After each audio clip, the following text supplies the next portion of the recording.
So on the line today as 42 Winston Cup stock cars circle this 1.522-mile high bank oval, 24 degrees of banking, 328 laps to make up the 500 miles, and the race record is held by Dale Earnhardt from his 1990 win at 156.8 miles an hour. This field's still on their parade laps as we take a look through the starting field, and a reminder, Ernie Irvan, injured in the accident yesterday, will start the car, but we're standing by because he's expected to change his position and allow Bobby Labonte to take over right after the first lap. And we look for a green flag as they come off the fourth turn. They work on the backstretch right now, down through the entire field. There we saw Davey Allison back in the 13th row, Daytona 500 winner. Man who's been struggling with motors this weekend as well. He's been having trouble with the handling. For some reason or another, Atlanta is just not suiting him, and probably related to the radial tires that Benny talked about a while ago. And they talked about they've changed 5 engines. As Paul said, they have changed 5 engines here this weekend. Apparently they're finding metal particles in the oil, and that's something you really have to worry about. The front row, the second row, as they are lined up, and in the third turn. The high banks here at Atlanta, 500 miles lie ahead. And what could prove to be a most pivotal afternoon here in the early part of the Winston Cup season. The safety car comes down off the course. And Terry Labonte inside the second row in the blue car. The front row, Dick Trickle to the outside, Mark Martin to the inside. Royal Ford gives him the green flag, and we are racing. Down into one, just like the pace lap. Labonte comes down to the inside, moves inside of Mark Martin, and there's 3 abreast down the backstretch. And Terry Labonte takes the lead going in turn 3, but can he make it stick? Labonte battles with Dick Trickle as Martin drops back and receives a challenge from Bill Elliott. And as we come to the conclusion of the first lap, from the second row, Terry Labonte moves up and takes the lead. That was quite a daring move that Labonte made, going 3 abreast down the front straightaway on the first lap. So as Terry Labonte takes the lead of this race and begins to pull away, here comes Ernie Irvan, and Jack Arute is waiting for him. And Benny Parsons, you were talking about the great run by his brother, Terry Labonte. Well, now Bobby Labonte will get a chance to show how well he can drive this McClure racing car. Ernie Irvan, only 2 hours out of the hospital, pulls the car to pit road. Now, what they did before the start of engine, they practiced this driver exchange to try and get it done as quickly and expeditiously as possible. Irvan still hurting with the collarbone. He is out of the car, as you can see, and now Labonte gets in, and the seat belts and shoulder harnesses were already adjusted to him, so he should not have a great deal of difficulty getting in the car and getting strapped up. The window net is going up. Crew Chief Tony Glover in control of that, and they are now repositioning the steering wheel, and it's taking longer, Paul, than they anticipate. He will go a lap down. And as he goes a lap down, Terry Labonte flashes across the line in his number 94 car. It took 37 seconds to get a new driver in Ernie Irvan's car. And now Labonte continues a battle with Dick Trickle as there goes Ernie Irvan out. Well, you could notice right after the start of the races, some of the drivers are a little bit careful. The weather's really cool today, and also it's a little bit of a breeze blowing, and they've got the radial tires. A lot of them are still not sure of it, even though they're faster than the bias fly. But now they're starting to race again and start to gather each other up a little bit. The Labonte in front, Dick Trickle in second place. Mark Martin runs in third right now. They're strung out at the front of the field, and the rest of the field safely around this track. There's Bobby Labonte now in Ernie Irvan's car. And he's got a couple of laps to make up if he's to get back to the front of this field and do battle with these cars.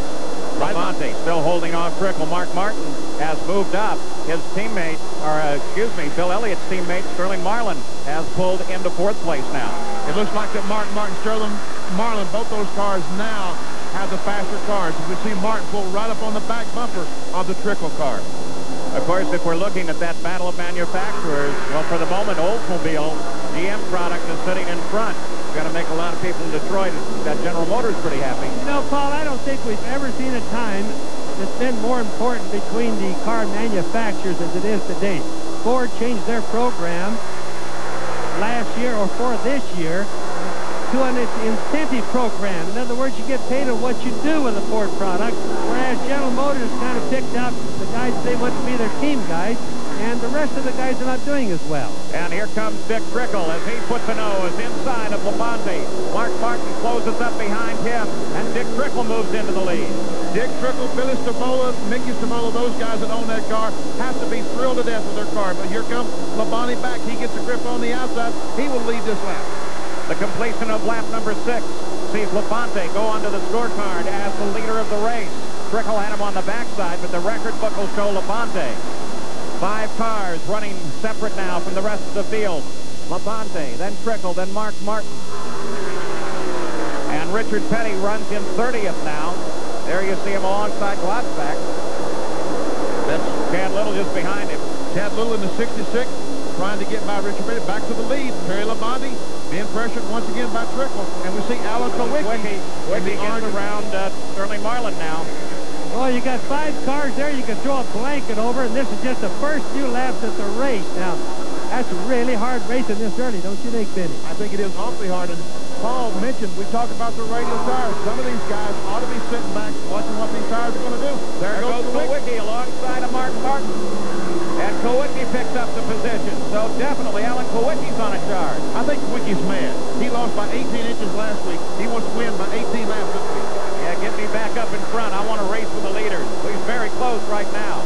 You know, the passing, as you notice when Kowicki did the pass, and he did it pretty easy. It looked like it's pretty easy. The cars actually back off going into the turns here. It isn't like at Daytona where they run almost wide open all the way around. They absolutely back off. So if a guy thinks he can get in the turns a little bit easier, deeper, he just drives right by going in. So the race underway, 8 laps are complete. With a surprise from the second row, Terry Labonte has moved up to take the lead. They're trying to challenge him, but they haven't got by yet. Back at the Motorcraft 500 just seconds ago, this was the situation as Alan Kowicki pulled inside of Terry Labonte and took the lead of the race. Boy, we talked about him being hungry. There's evidence of it. He is hungry. As I said, last week 18 inches, this week he wants to lap if he can to show what a strong car he is. And look, he's pulled away by what, 4 or 5 car lengths. Back to live action as Kowicki out in front. Labonte now runs in second place. And we see Dick Trickle has dropped back to 4th spot, but still staying in that top 5. You know, it's an interesting thing, Benny. I've been sitting here watching back in the field, the front of the field, the difference in the way the cars look going into the turns. The guys that are running in front are getting in the turns nice and smooth. I think they figured out the radios. I watched, for example, Dale Earnhardt going into number 1 turn a little while ago, and he does about 2 steps. In other words, the car is jerky going in, not smooth at all, totally unlike Dale Earnhardt. And I noticed there's a lot of the cars having the same problem. There's Earnhardt. He now runs in 19th place. Behind Ricky Rudd. He started 7th, has fallen back to 19th. So, and Earnhardt, as Bobby said, he's been running the top of the racetrack. He tries the bottom, but that's not working for him either. Michael Waltrip just behind there. You know, as we go through the garage area, we just talked to these guys, and they don't have the radios figured out. Atlanta is one of the last places that Goodyear's come up with the radios. And again, it's like Benny said earlier, there's so much turn here, not much straightaway. The tire becomes more important on this track than probably 95% of them. So Dale Earnhardt, can he get back in contention as we look back at the front of the field? And Labonte now beginning to close just a bit on Alan Kowicki, the number 7 car. Kowicki, a college graduate, degree in engineering. Very, very bright driver, but he knows exactly the way he wants things. And is very much a part of that team as far as working on the car to make those things happen. Well, he's the owner of the team, and he has his own team. And Benny, I guess we could make up a case. Maybe that isn't always a smart thing to do, but there's the Darrell Waltrip and Kluwick and a few of these guys that are owning their own cars these days. And you look at Bill Elliott, who's been very much a part of his team for the last 10 years. He's now over with Junior Johnson just driving the car, and I've never seen anyone more relaxed than Bill Elliott is right now. He doesn't have that pressure of running the team on him. He's a relaxed individual. But this is Alan Kowicki we're seeing here, and he's got the world on his shoulders trying to win a race.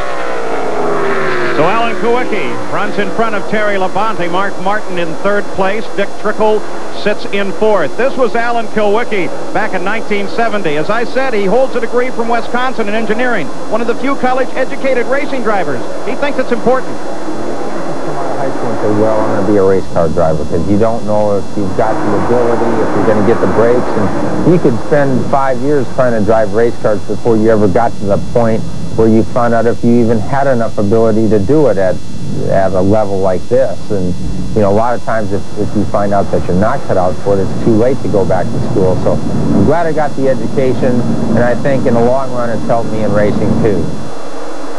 Well, you have to ask yourself, Benny, on a day like today, here's a guy with an engineering degree. Really, the problems you have to solve with the tires, with the rear axles, are engineering problems. So maybe it does help a bit. He's out in front. Well, there's no doubt in my mind that the smarter you are, the better you make a race car go around the racetrack.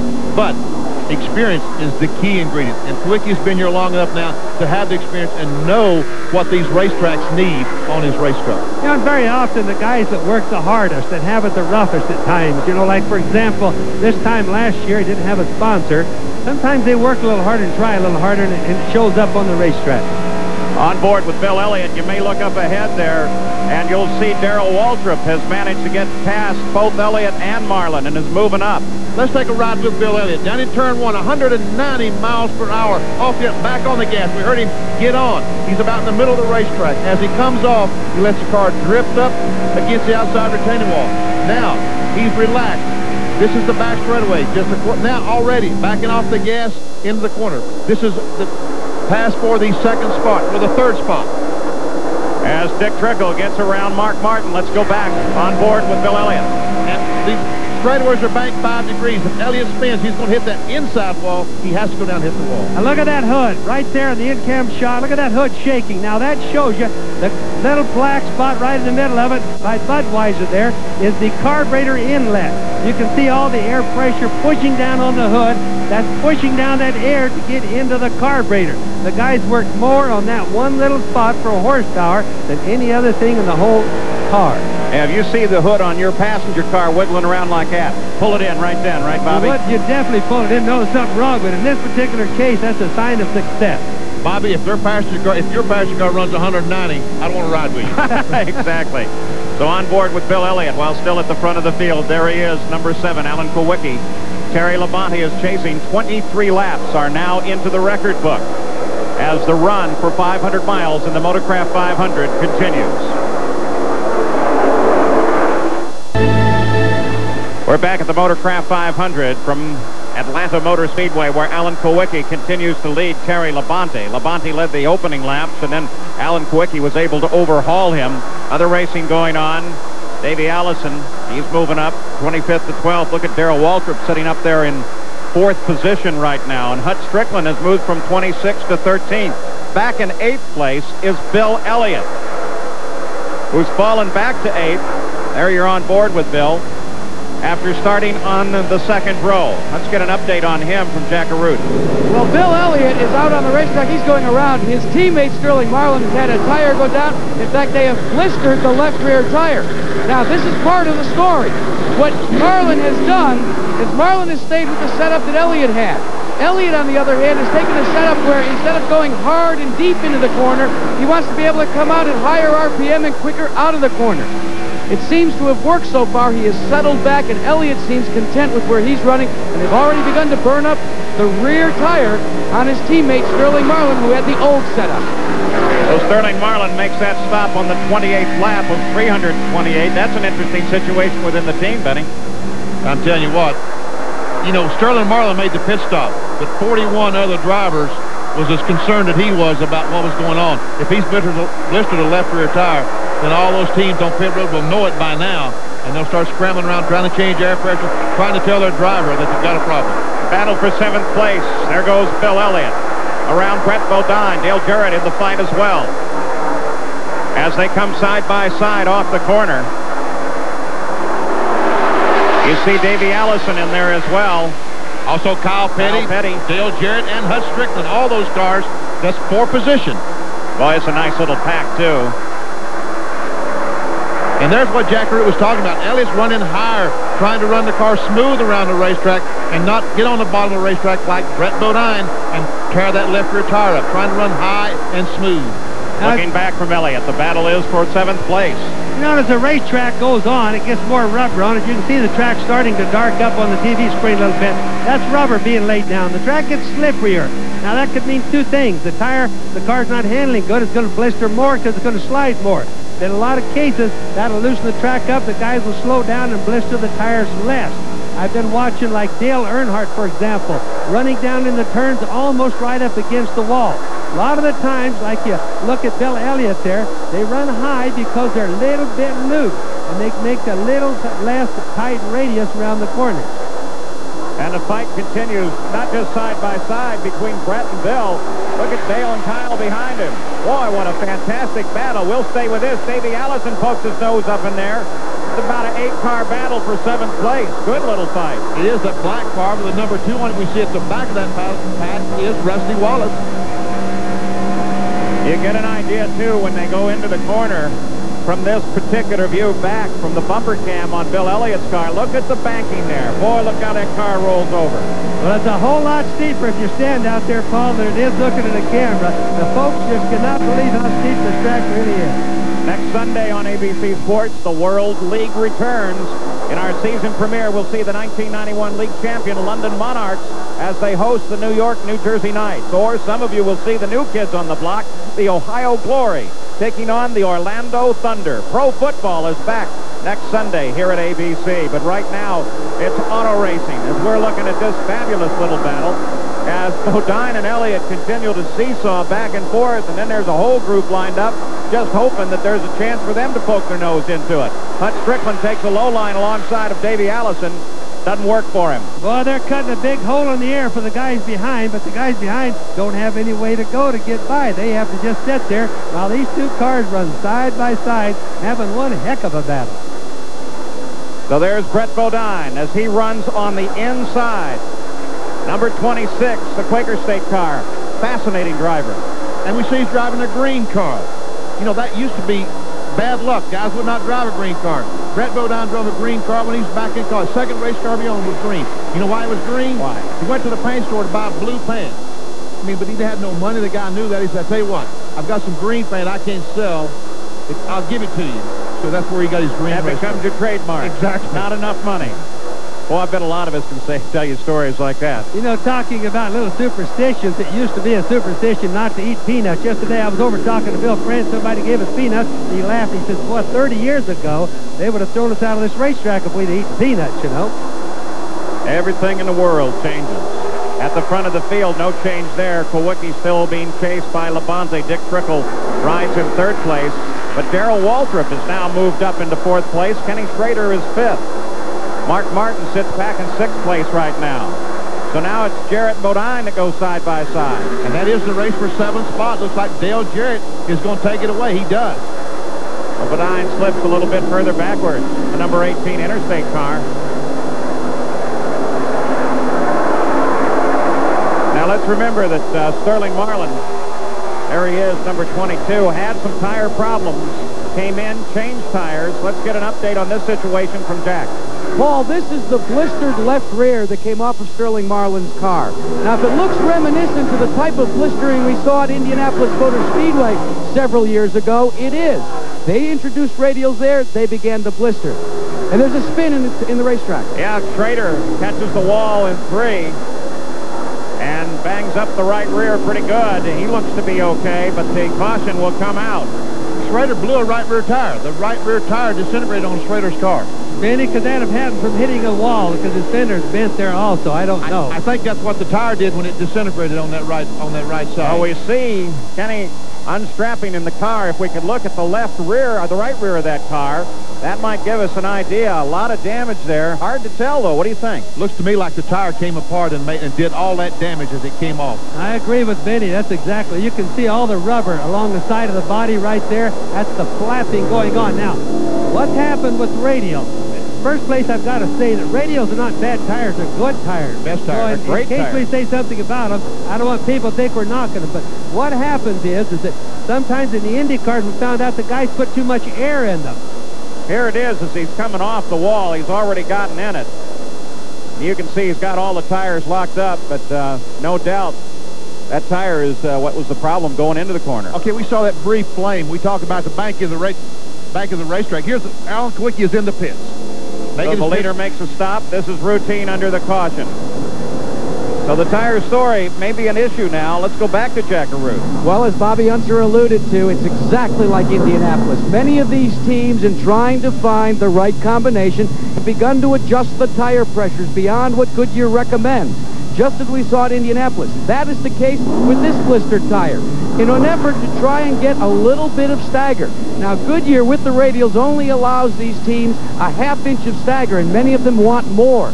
So what they've done is, just like in IndyCar racing in the early going with the radial technology, they begin to try and find some with tire pressures to get better adhesion with these tires. What happened to Marlin might have been what happened to the 25 car as well, Kenny Schrader. Well, Goodyear's been working hard with the radials. They are better, they are safer, but it does take a long time for the teams to accommodate them and learn how to run them quick.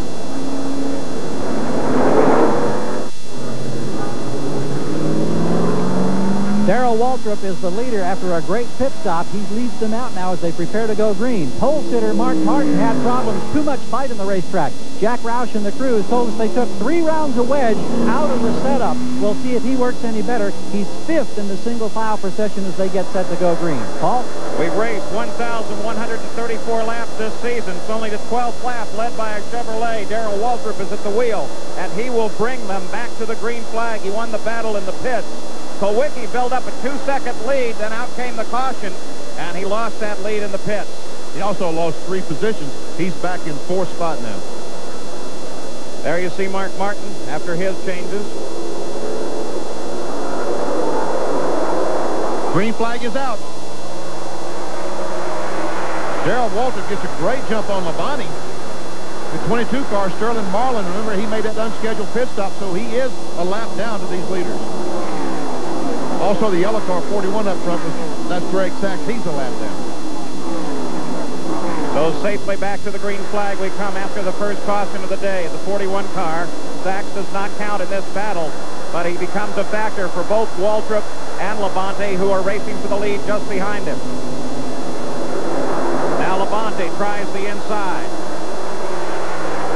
Waltrip tries to find racing room as well, but decides to stay back, and Sterling Marlin pulls up alongside of Waltrip and moves right along past, picks up 3rd. Here comes Kawicki as well. Mark Martin's following Kawicki. He gets by Waltrip.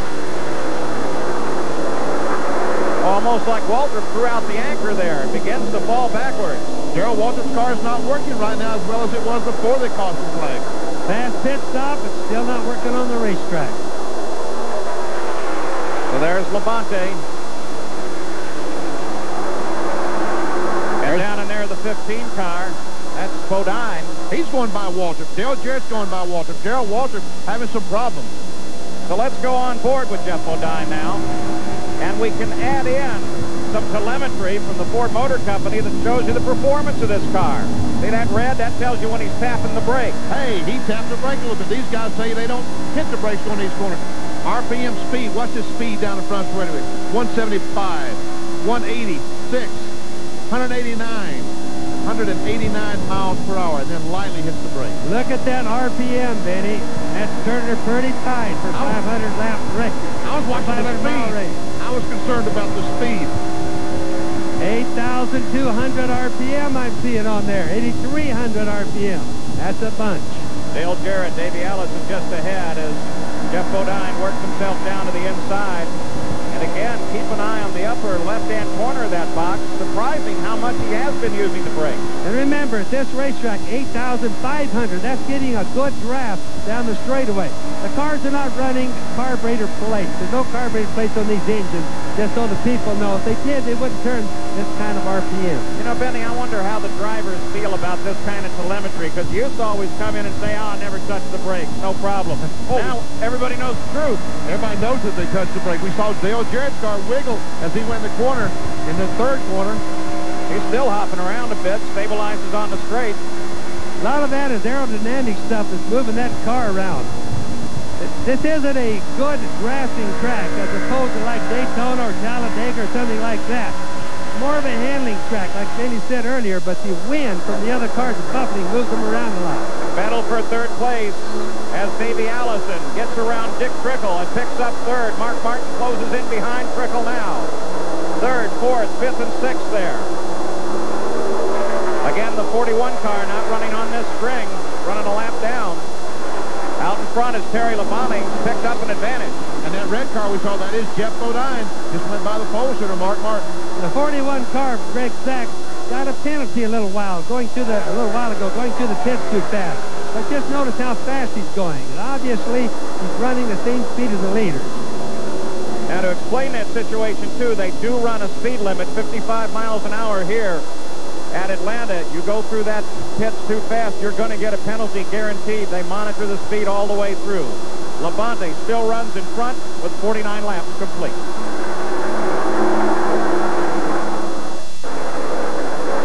At the Motorcraft 500, lap 54 complete. Just a few laps ago, this man, Alan Kulwicki, got into the lead. He did it this way, coming down inside of Labonte on the front stretch. Little drag race, picked up the draft, and picked up the lead of the race. Labonte now in second. Davey Allison beginning to close in from third. Dick Trickle runs in fourth.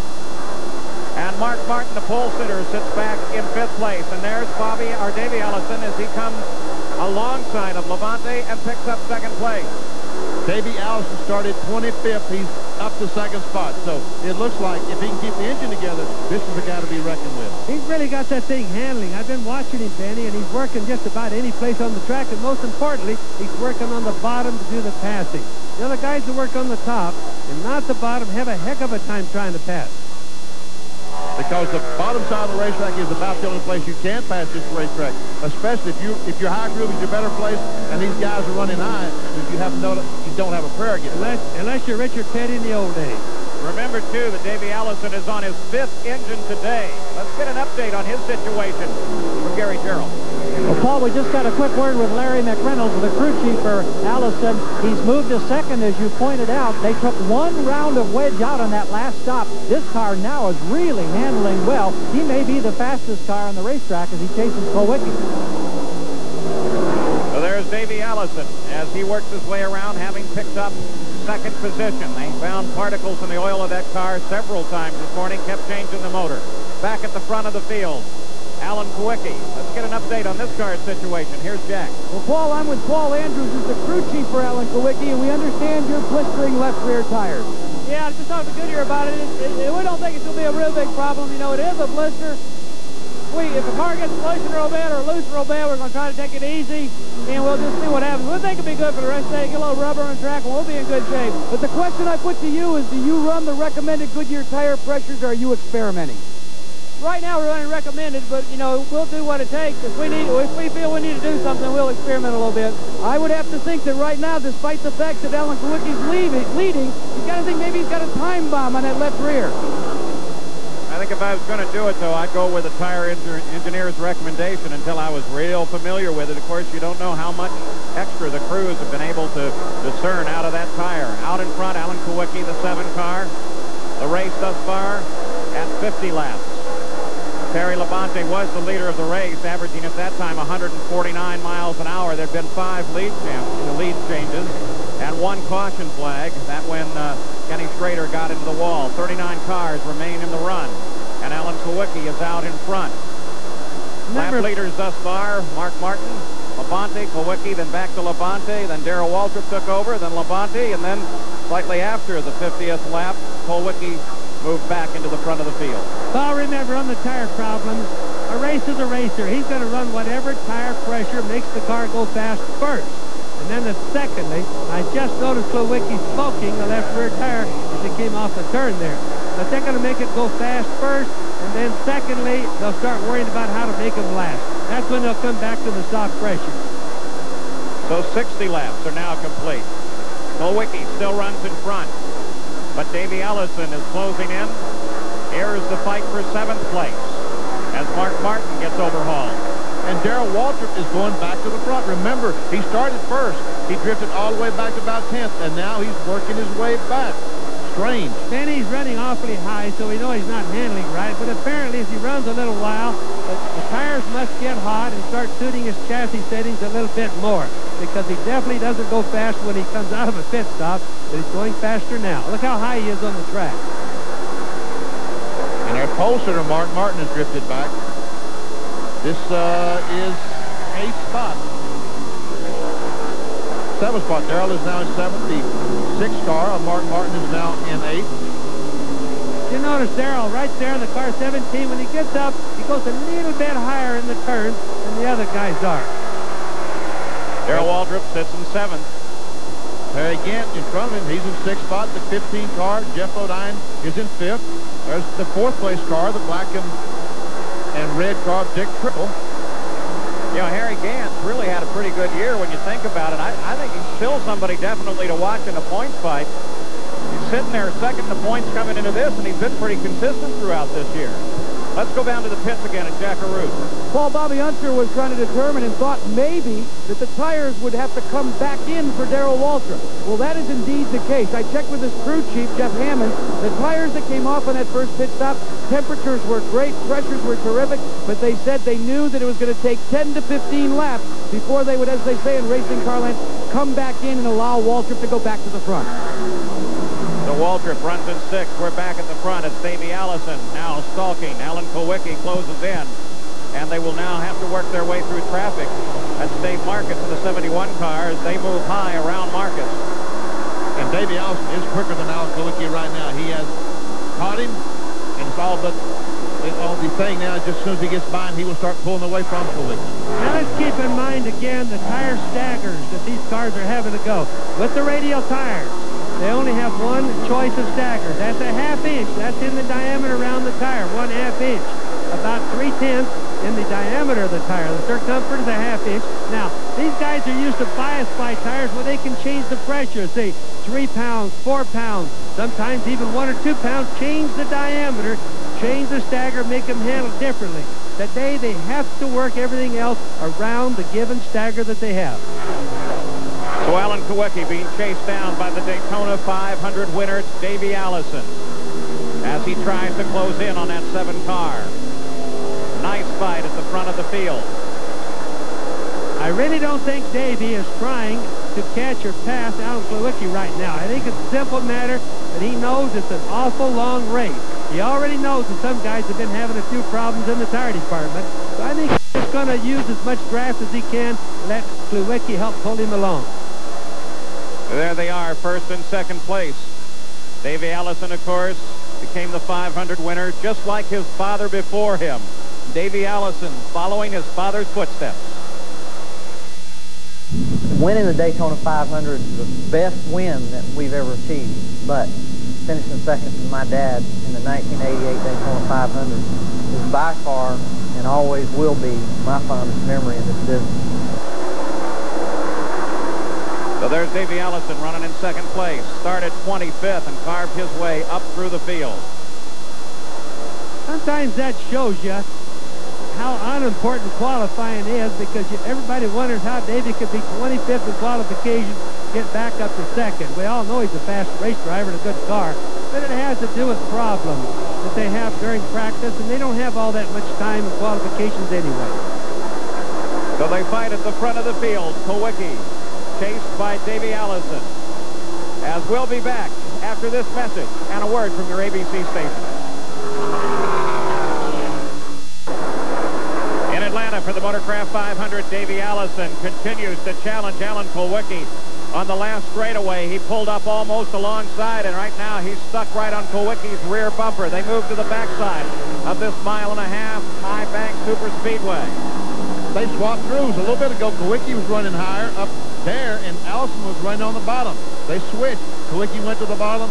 Davey Allison went up on top. It's all a product of the tires changing, getting hot and getting cold. And also where the other guy runs, isn't it, Benny? Well, they've also been running through traffic for the past couple of laps as they begin to pull away from the rest of the field with 75 laps complete. Well, there's no doubt those two cars are probably the best two handling right at the moment. But often this changes as the race goes on. Kulwicki's been good since the start. Davey has really come on strong because he came all the way back from 25th place. Just came around the 66 car, Chad Little, now back on the front stretch. But there's a concern over in the pit area. Let's get this update from Jack. Well, Paul, there's actually two concerns. The first and most important involves tires. NASCAR is informing each and every one of the crew chiefs down pit road that on lap 85, they will put out a caution so that crew chiefs can check the left rear tire. But by the same token, they are also concerned about the weather because the weather is not good right now. We're having intermittent sprinkles, and we could have some weather coming into the Atlanta Raceway that could put a halt to some racing for a while. Well, let's hope not. Remember last year, this race on Sunday got started, then the rains came, and they had to finish the race with Kenny Schrader winning it on Monday. Davey Allison continues his pursuit of the lead. As we watch the two guys in front, Darrell Waltrip has moved back up to third place. He fell back. He's now back up to third spot. But still, he has a little distance to make up before he can do battle with these two. Benny, how would you feel? Do you think that they're going to give the drivers all the information on the radio about those tires, or is that something you wouldn't want to worry about? No, I think they're giving them all the information they possibly need. Yeah, you really have to. The driver has to know everything that might happen. I think it shows that NASCAR is really a nice, concerned organization because they are saying, like, for example, a pit stop at 85, or yellow at 85 laps.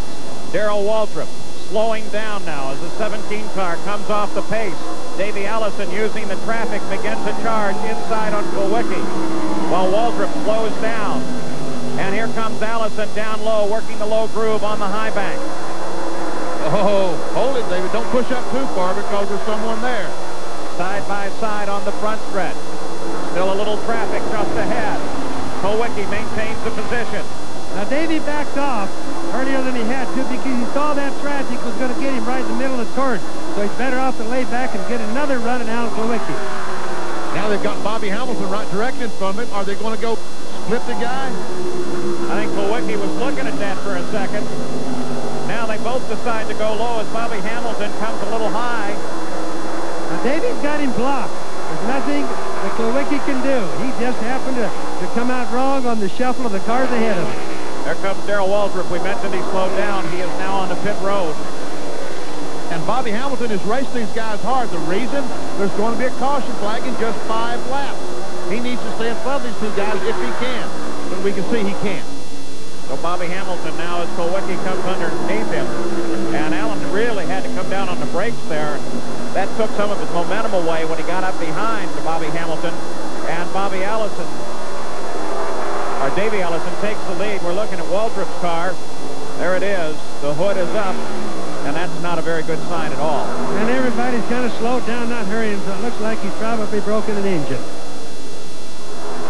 When they're going that slow, that's a bad sign. Darrell Waltrip with 2 magnificent charges here today.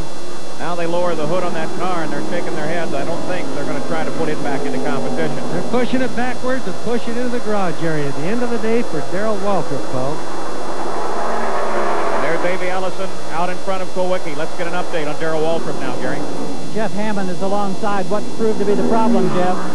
Don't really know for sure, Gary. He just called in and said all of a sudden the red light come on, the oil pressure gauge, and lost oil pressure. We came in and we checked everything. Oil pump belt's on. Motor feels like it's kind of tightened up, but we may have stripped the gear internally on the oil pump, so we're going to take it down to the garage area and see if we might be able to put it back together, and hopefully we hadn't heard anything internally. We just don't know yet. Thank you. Appreciate it. There you see Darrell. He's not very happy. These engines are, Paul, turn 8,300 RPMs. Well, if you lose that oil pressure, you're going to hurt something immediately inside. Doesn't take very long. But if it's just in the pump, then maybe, in fact, they can get something done back at the front of the field. Davey Allison now begins to pull a bit away and is running alone now after his pass of Alan Kulwicki. That lap-down car of Mass separates Kulwicki from Allison. And since Darrell Waltrip had the engine problem, fell out of the race, Harry Gant has moved into third spot in his Oldsmobile. As you said, he has been consistent this year, as consistent as anyone. He's a car to be reckoned with today. Oh, what about that wonderful string of wins he pulled off last year in the fall? They call it Mr. September. Win after win. Boy, it was great. Benny, maybe that's a good sign for us. The older you get, the faster you get, because Harry Gant is definitely faster than he used to be. But I don't want to drive a race car. I don't want to. I'll be the fastest at the airport or fastest at the booth, but not in a race car. Davey Ellison, the Daytona 500 winner. Is this shades of Daytona again? Caution flag is out. As the caution comes out, Davey slows it down. This is lap 85, as they told us in the pits. I think Jackaroo told us just a moment ago. There is a caution flag to make sure that these left rear tires are going to stay on these cars. Now, Benny, let's tell the people again, this is a NASCAR yellow. This is a deal for safety. Les Richter's decided they must take a look at these tires because they really don't want the accidents. That doesn't make good racing. So NASCAR makes the decision, warns everybody, and then brings the caution out. The caution car in front of Davey Ellison, the leader of the race, here at 85 laps, 328 laps, the scheduled distance to make up the 500 miles. As they race here for a purse of $753,000. This will give the crews a chance to take a look at those cars, look at the tires. Now, what would their options be, Benny? Well, right now, if there's only isolated instances, if only a car or two has a left rear tire bad, then they will probably just run green flag and let those guys work it out. But if everyone has a left rear tire, then we'll find out about the next option. And, of course, as soon as they went yellow, they also opened the pits, and that gave Davey Ellison and the rest, the leaders of this race, a chance to come down. And now the crews will start to take a hard look. At the same time, as long as you got the car there, it only takes one guy to look at the tire. The rest of them can go to work. And we got to keep in mind, what they're doing now is going to take the tires off. Even if they didn't need them, they're going to look at them. This race is 328 laps long. There's only 85 laps into it right now. What they see from the tires will have to do with how their game plans go the rest of the race, Paul. Allison comes out and gets out just ahead of Alan Kowicki. Harry again has his car moving, so I guess he will come out in third spot. He does. So the cars come out on the racetrack exactly the way they went in. And, of course, under the caution, nobody's really coming out hot. And now these crews will have to go to work among themselves and also with the tire engineers to make sure that they have something that's workable to the end of the run. It's always talk about how they used to do it and how they do it now. You notice when they come out now, they don't smoke their tires down the pit lane. They must go a certain speed. The pits are blocked off in segments. There's lines across them. Les Richter and Dick Stady said over there with stopwatches. They use these things a little bit like the NASCAR speed traps on the highways, and they clock and see how fast the guys are going, and they do it randomly. So the guys could get caught. They don't want to take a chance on it. So all the racing out of the pits is ended. Richter and Beatty are NASCAR officials, along with the group that keeps good track of this race and keeps them under control. Let's go down to Alan Kowicki's pit. Here's Jack. Well, Paul Andrews has just completed talking to the Goodyear Racing tire engineers. These are the tires that came off of Alan Kowicki's car. And, Paul, what do they look like? They look real good. They look good. I guess we got the rubber on the track, you know, and we told Alan about it also. He probably took care of the car a little bit better. 104 is running real good today. You know, we let a lot of laps. We want to keep leading some more. We don't want no problems. NASCAR don't want no problems. They done a good call by having that pit stop. That was good. When you say Alan takes a little better care of the car because he knows he's got a tire problem, what can he do? Well, just maybe drove a little different, knowing there was a problem, knowing where the problem was. That's, you know, just kind of in his mind and maybe drive in just a little easier or something like that, or come off a little easier. I think we're going to be fine. Let's check in with Gary Gerald and see how the second place car's tires are. Larry McReynolds is talking with his driver, Davey Allison, right now. They've come to the backside of the pit area. They've taken a very close look at the tires. As soon as he's off the radio, we'll try to get a word with Larry to see what their findings have been. To our untrained eye, it looked like they were in pretty good shape, both of the tires that came off the rear. Larry, can you tell us about your assessment on those tires? Well, we looked at them. You know, that was stickers when we put them on. They was new tires. There's been a lot of teams blistering tires. We went scuffed when we started the race and went to stickers. Both sets has looked good, so that tells us hopefully the car is working pretty good. You know, the team's tearing up some left rears, which means good car's got a bad push in it. That gets everybody more than a little apprehensive, doesn't it? It really does. You know, they're out there running awfully fast, and you have to let your driver know that their tires are blistering. That way, if he feels anything that's unusual, you know, all right, he's on his way. Oh. Well, Well, Benny Parsons, you've been watching some of the other pits. We have two good reports. How do you think the rest of pit road's looking? Well, it looked like the 22 car once again took a blister tire off. I'm not sure. It looked like maybe it was just some oil or something on the car, but it looked like a dark spot. I did see Kawicki make a chassis adjustment on his car, but his tires was good. So I think that the tires are probably isolated in. Well, Jack Arute is right now down in Sterling Marlin's pit, the 22 car, Jack. And Benny Parsons, you're absolutely correct. He did blister a tire, but remember, Benny, they are using the severe camber on the back of the car, you know, in the rear end area. So that was the concern they had. That's why his teammate, Bill Elliott, went the other way in a different gearing. So they expected some severe blistering, and that's what they're getting. And, Benny, that's one of the advantages of having a two-car team, is that you can have two entirely different setups and hope that one of them is correct. Well, Bill Elliott looked like he made the right decision as far as durability is concerned, but Elliott's car is not running certainly the way it has the first three races. These two cars, the 28, the 7, the 33, that's the cars that are running well today. Field back lined up as we go green again. So often we see as the race progresses, the guys change them. Bill Elliott may come back up and go fast again. So back under the green flag after a caution period to check those tires. And Davey Allison, the 8th straight race that Davey has led at least one lap. Who holds the all-time record? Bobby Allison. He led 39 straight races during 1971 and 72. Right now it's son Davey out in front. Gant sits in 3rd place. Kawicki trying to overhaul Allison. And he's trying to pass Davey. He's trying to get alongside, going down in turn 1, backs off, can't make the pass.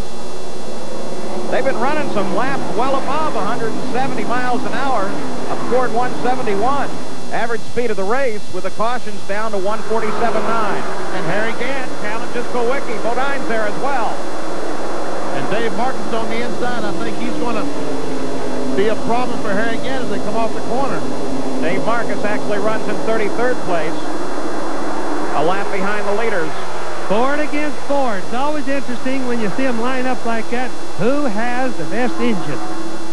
On board now with Jeff Bodine as he's just behind Kawicki. And by the way, Terry Labonte's begun to move back up. He was just behind Bodine just a couple of seconds ago, so he should be challenging at any moment as Bodine tries to make up the distance. You ride with the 3rd place. But he can't close up on these front 2 cars. 28 cars a leader. Davey Allison, the orange car directly in front of Jeff Bodine. Alan Kawicki, 2nd place. We're inside the 3rd place car. Let's ride with this just a while as Kawicki comes a little bit lower. Onto the backstretch now. The cars flatten out. Come up to top speed here. And back at the front, there's Allison and Kawicki. Again, 2 different lines as Kawicki comes down low and comes up behind Allison on the front stretch. Now, they all have new tires on, Paul, so they're going to want to take it a little bit easier for a few laps, not drift the cars too much, because if a tire's going to give problems, its most likely time is when it's brand new. So the fight continues, and most of the day it's been right here at the front of the field. Bodine in 3rd, Labonte 4th, Gant 5th. 6th is Mark Martin. Dick Trickle runs in 7th. Kyle Petty is 8th.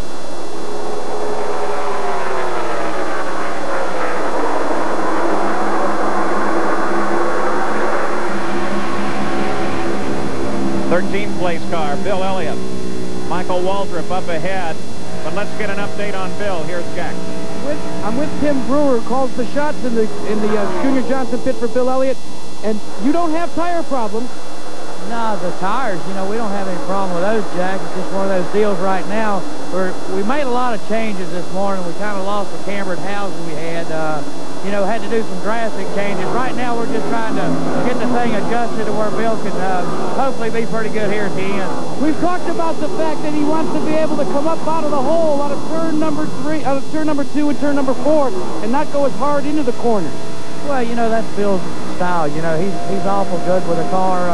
He don't really try to abuse the tires. And right now, Jack, we're just trying to hang on to where we can adjust our car to be really good at the end. Benny Parsons, I would think maybe they hope that the track comes to them. We can see how high he is on the racetrack. This is Bill Elliott. We're inside with him. Michael Michael Waltrip right in front of him in the Pennzoil Pontiac. Michael taking the low group. Bill Elliott up high. We hear Bill backing off the gas. Still off the gas. Now back on the throttle.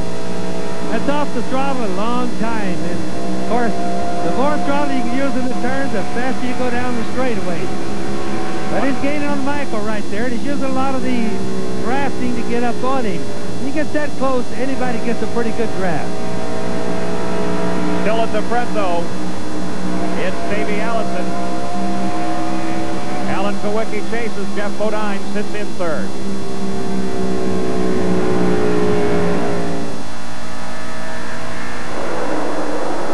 We're back at Atlanta Motor Speedway, the Motorcraft 500. 328 laps, the scheduled distance, 102 are complete. 500 miles. Davey Allison, the winner at the Daytona 500, is out in front of Alan Kowicki. In third place is Harry Gant. Jeff Bodine sits in fourth. Fifth place is Mark Martin, the pole sitter on this run. The interval first to second, just at 1.2 seconds. But it seems for the past several laps that Kowicki has been satisfied to sit back and watch Davey Allison and find out exactly how the cars are performing, and perhaps also try and conserve some of the tires. As we look down through the entire lineup now at lap 100. Davey Allison, Alan Kowicki are front two. There we see Jeff Bodine, Terry Labonte, Hut Strickland, Kyle Petty in ninth, and Dale Jarrett in 10th. Morgan Shepherd, time winner here. Richard Petty moves up from 32nd into 12th, so he's having a great day. We see Earnhardt started 7th, back in 18th, followed by Rusty Walsh, Derek Coates. Saw Charlie Glotz back there a moment ago. Competed here in 1960. That was the year this track was built. All these cars are one lap down. Bobby Hillens, Stanley Smith, Buddy Baker. Dorsey Schrader 2 laps down, along with Ernie Irvin's car driven today by Bobby Labonte in 35th spot. There's a completion of all the cars currently running. We have 3 out of the run. Darrell Waltrip, Bob Chack, who actually started the car for Dave Mader third, and Ken Schrader with his accident. Waltrip, the engine let go, though there was an indication they were going to try to get that car back into the fight. So that's the rundown of the full field. We are now 105 laps deep. The leader, Allison. And Harry Gant just blew by Alan Kowicki down in 1 and 2 and took over that second spot. So Harry Gant now on the move. Maybe the quickest car on the racetrack. Tell you what, this is definitely a man to watch this season. I think Gant is having a good time. That car is running very well. You keep talking about the domination of the Ford. That Oldsmobile has been very powerful. People might have thought he was an accident last year, but Paul, he's not an accident. That Harry Gant is on the move. Well, Davey Allison is in the lead, back in 16th place, moving down below Michael Waltrip in the 30 car. That's the 3 car of Dale Earnhardt. Started 7th, back to 17th place, 16th now. Boy, he caught a break on that caution because he was running right in front of the leaders, and the caution kept him on the leader lap. So Earnhardt, former winner here, couple of wins for Earnhardt. Boy, he loves this track. It's a long time since we've seen Dale have this many problems. He just hasn't gained much. Watch how high. Well, the one time I've been watching, now he's running low. Every lap up till now, I've been sitting telling you and Benny how high he's been running, almost touching the walls in the corner. But you know, Bobby, a couple of laps ago, he moved down on the bottom of the racetrack, and his speed has picked up dramatically down lower. He's not handling good, and he's trying to grab that dry pavement where there's no rubber down there. He was running so high a little while ago, Benny, I really thought he was going to scrub the wall a couple of times. He was called the Dominator. I'm sure he will be again. So as Earnhardt works his way around, remember in 1980, it was Dale's second career win, his first on a super speedway here in Atlanta. Let's take a look. The final lap of that race. Little different car. Royal blue and yellow instead of the black of today. That was owned by the young man out of California, Rod Osterlund. Dale Earnhardt in 1980, the winner at Atlanta. Davey Allison continues to overhaul this field. He just went around Dorsey Schrader. Now comes high on Chad Little as he puts them both yet another lap down. And he is having a spectacular run. And back in the field, there's Richard Petty, the famous number 43, runs in 13th place. But that's a substantial increase from where he started in 32nd. His finishes thus far this season, a 16th, a 16th, and a 21st. He still keeps that towel tightly in his teeth, though now it hangs out from in front of that full-face helmet that he wears to help circulate a little bit our air supply, keep the carbon monoxide away from him. That's just a damp towel, something for him to chew on, keep some moisture in his mouth. You see him going down that corner. We saw him look up just a moment ago. There he looks up to see who's behind him. There we see Earnhardt on the inside, and look, Richard Petty still doesn't wear gloves inside that race car. Nope, just hunkered up on that wheel there. He is, without a question, a legend. His 34 years behind the wheel, he scored the most victories in the Winston Cup, over 1,100 races, 200 wins. When he retires, will there be a new face at Petty Racing? It's going to be tough. It's going to be tough on me to turn loose of what I've been doing for 34 years. You know what I mean? And as far as driving, I can always tell somebody else what they do wrong because I've been out there and see what's going on. So I'm going to have to control myself from that standpoint. And plus, going from, like you say, a Petty driving the car to another Petty would be too much comparison. And I don't want to get into that, and Kyle doesn't want to get into that. But if we could get someone else to drive the car for a couple of years and do pretty good with that, then, you know, then if Kyle did come back, then he'd come back as his own man. So what will happen at Petty Enterprises when he moves from driver to owner and boss at the end of this year? Here are two great champions, Petty in the 43 car high, 7 Winston Cup wins, and Earnhardt, the 3 car, as they continue to battle, now with 5 Winston Cups. And they fight for 13th place. I'm telling you, Earnhardt, when he started running the bottom of the racetrack, has really mowed down the traffic. He has moved up. Let's see, he's moved up to the 14th spot, picked up 4 spots in the last 10 laps.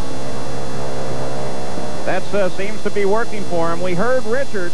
Now, what about Kyle Petty? He tried to follow the racing path by driving for his father. Will he be back at Petty Enterprises? I think family ties are a whole lot stronger than any money is. And blood's thicker than water, you know that. And, you know, I think eventually there will come a time when I drive for Petty Enterprises. And I drive for Richard Petty. When I drove for him before, I was 18 or 19 years old and knew absolutely everything there was to know in the world. So our personalities clashed pretty heavy when I worked for him before. But like I say, after over a period of years, I've gained a whole lot more respect for what he knows and his ability. So I could probably work with him a little bit better now. But the big question is, when will Richard Petty ever get out of a race car? You know, God only knows when that'll be. And I'm not sure when that time comes that I'll be the next driver. I would hate to be the next driver to follow Richard Petty in the Petty Enterprises. So at least Kyle and Richard agree on one thing. Kyle doesn't want to necessarily be the next guy at Petty Enterprises. I thought that was great that Kyle admitted he knew everything when he was 18 years old. Not the experience of too many fathers and sons, is it? No, just all of them. Davey Allison is still the leader. We'll be back after this message and a word from your ABC station. Back at Atlanta Motor Speedway, the Motorcraft 500, you watch a battle for 3rd place as Dick Trickle has been climbing all over the back of Alan Kowicki in a great little fight. Trickle's been Mr. Consistency here today. So, by the way, has Harry Gant, who runs in 2nd place behind this man, the leader, the 28 car, and that is none other than Davey Allison, the winner at the Daytona 500, who's having a splendid day. Let's see if we can get an idea as we see Allison go into the corner. And he runs alone. And here comes Trickle inside of Kowicki. Nice little fight here.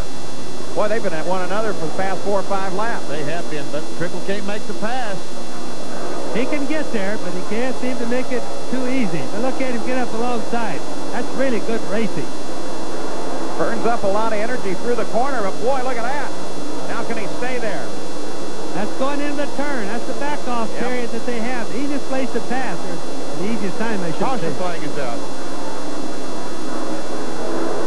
Car brushed against the wall as the caution comes out, and they come back to the line with Trickle getting there ahead of Kowicki in that fight for 3rd place. Allison's still the leader, and the report is that Earnhardt may have brushed the wall. I don't see Earnhardt on the racetrack. Doyle Ford with a caution flag. And there is Earnhardt. Let's take a look at that car.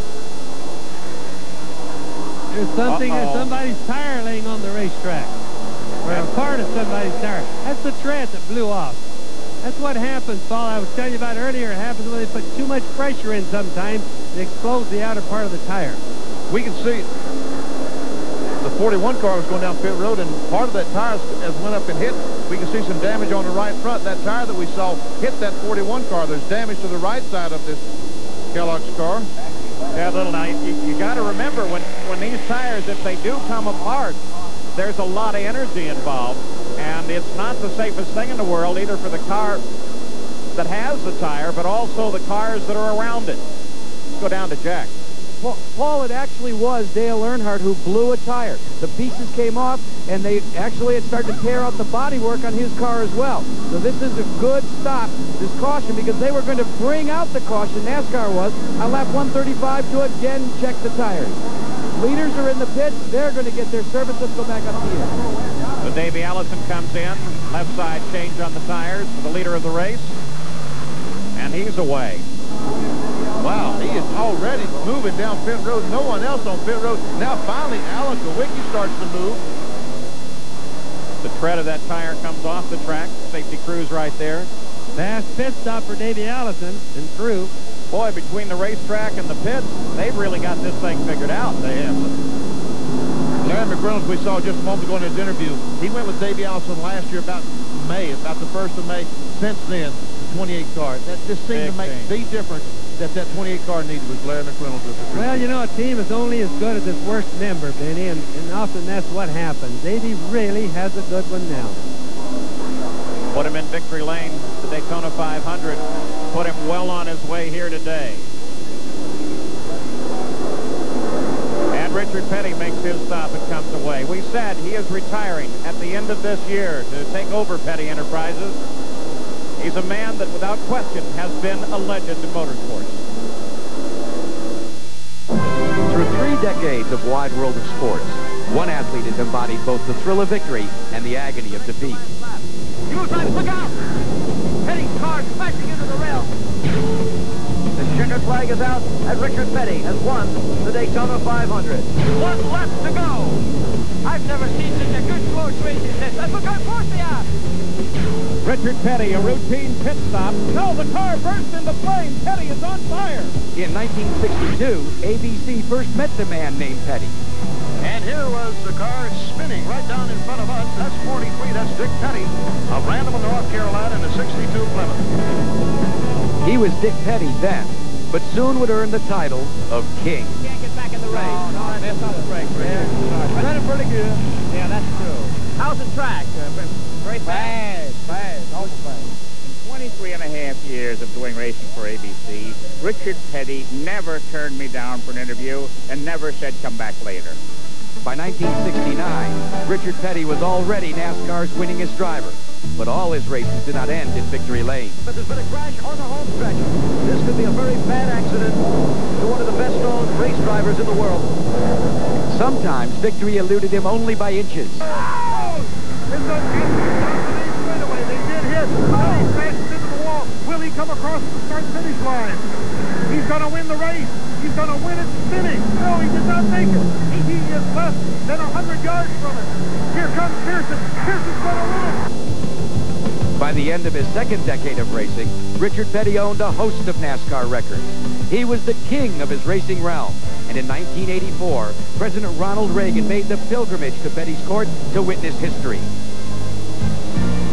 Down the front straight. Here they are, Sam. They will come across the yellow line just about together, but Petty had the lead. Richard Petty has won the 200th race of his incomparable career. Keith Jackson covered many of Petty's races. He's done everything for his sport that a man could do.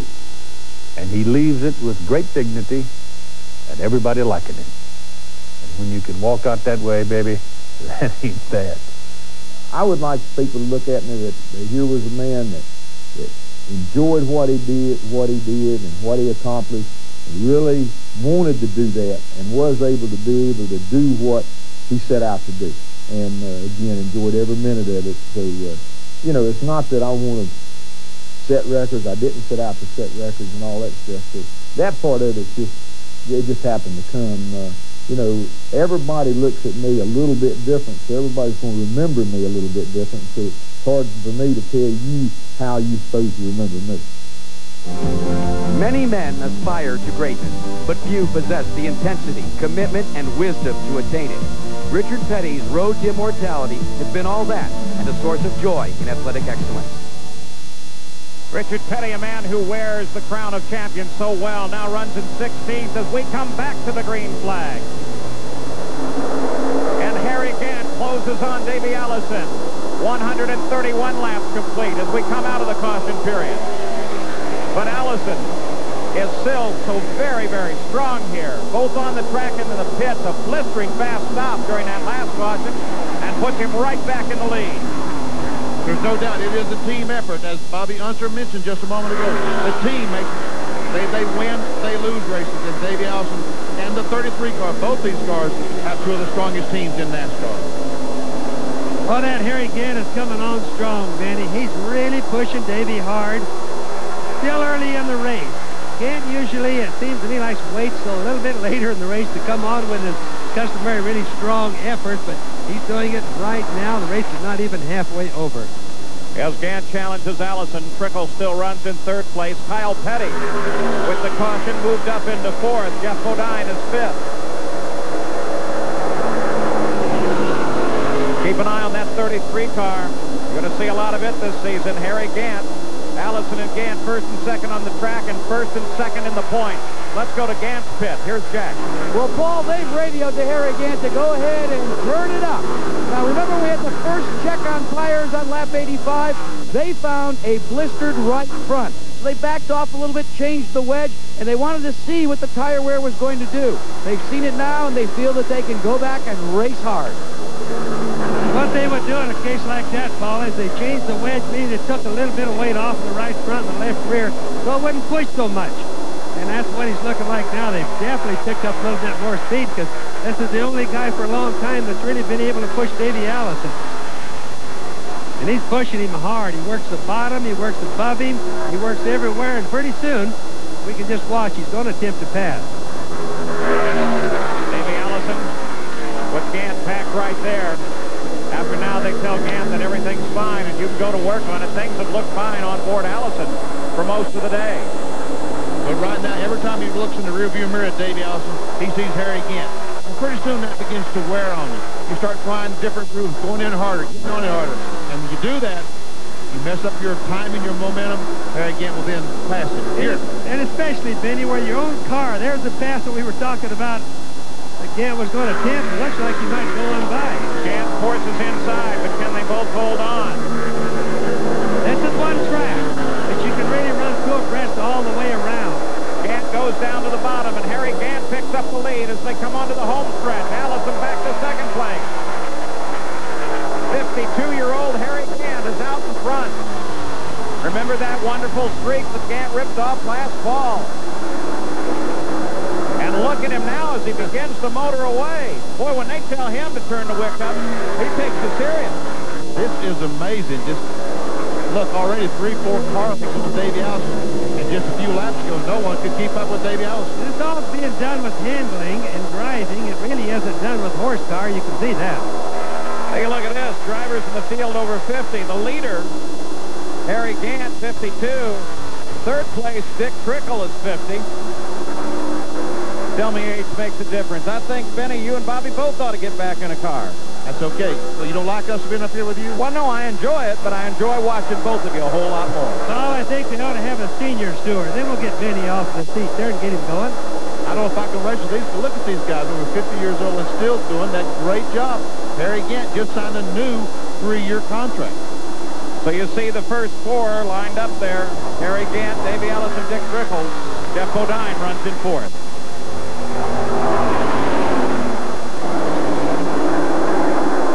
Back in Atlanta, it's the Olds and Harry Gant running out in front. There his finishes thus far this year. He's been fairly consistent, now leads this race.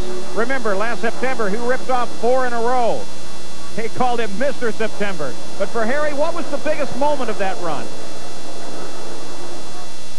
I think the biggest thing I got out of it was compliments from other crew drivers and crew chiefs, how good this car was running.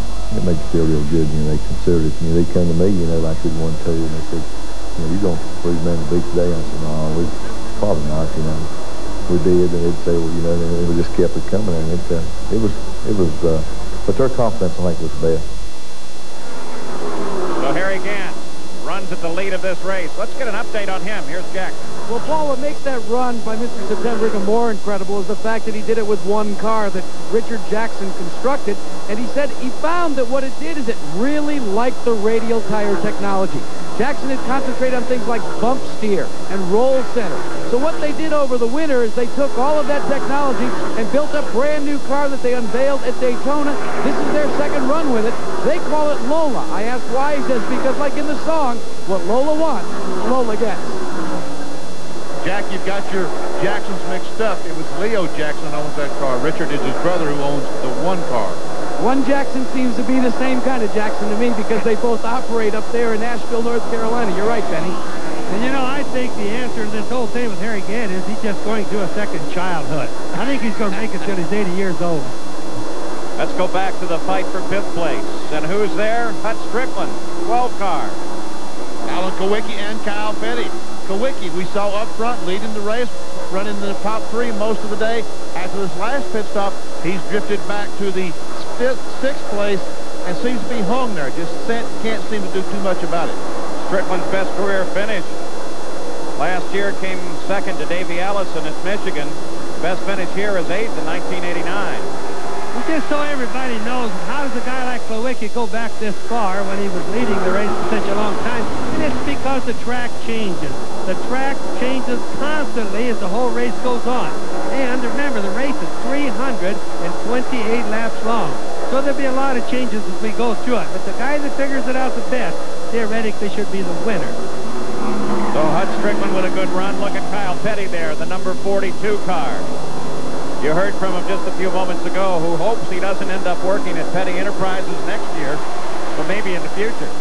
I got a story. I got to tell you about Kyle Petty. Talk about going back to Petty Enterprises. They were working on the shop, built a new building back when Kyle was just a youngster, 7, 8 years old.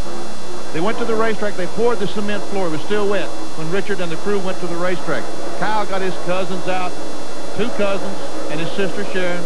They round up all the dogs in the neighborhood and throw them out on this new concrete floor and wouldn't let them off the floor.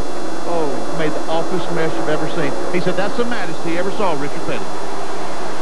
No wonder Kyle can't get a job at Penny Enterprises. That's right. Remember another thing about Kyle, too. He's given up his career in music, which was a very good one, for a full-time racing job. So that means he's got his head on straight now, or at least for the racing fans he does. Well, I think he found that racing was his work and music was his relaxation, and it had, in fact, become work. So he said, I'm just going to go racing. The leader is Harry Gant. Davey Allison slid back to 2nd place. Back at the Motorcraft 500 in Atlanta, the 33 car, Harry Gant has 2 seconds over the 2nd place. Davey Allison, after 150 laps, which was 4 laps ago, Gant at that time was the leader, and he was averaging 150.1 miles an hour. The point, 8 different lead changes, 3 cautions, 2 of those to make sure that the tires were working properly. They wanted to check the tires. Remaining in the race, 36 cars. Most notable among those out, Darrell Waltrip with a blown engine. Lap leaders thus far in the run. Boy, they've seesawed back and forth. And in this order, you don't see Gant's name. He was just carefully staying in there, waiting for the opportunity. And then finally, Harry Gant moved out in front at the 137th lap. Now at the 156th lap, approaching the halfway point. And Harry Gant, now, you normally think that 4 car would be Ernie Irvin, but that's Bobby Labonte.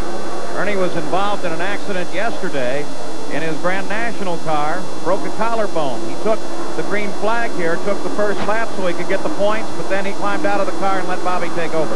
And Bobby has had absolutely no time in the car. No practice, never time to win until he got in it. So we expect the car doesn't fit him just perfectly, Paul. Back looking at 5th place. There's fourth. Jeff Bodine, the fifth. He's back in 10th spot. He's now worked his way back up. He's in 5th. Right on the back bumper. You know, another guy's been moving back is Earnhardt. He was the one with a bad tire brushed the wall, and he's been faster ever since. He's up running in 10th place now. Earnhardt seems to figure something out because you're right. He's running better now than he has all day. And he goes from running on the bottom of the track. Look at him now. He's back up to the top of the racetrack. Just a little while ago we were showing him he was in the bottom of the track.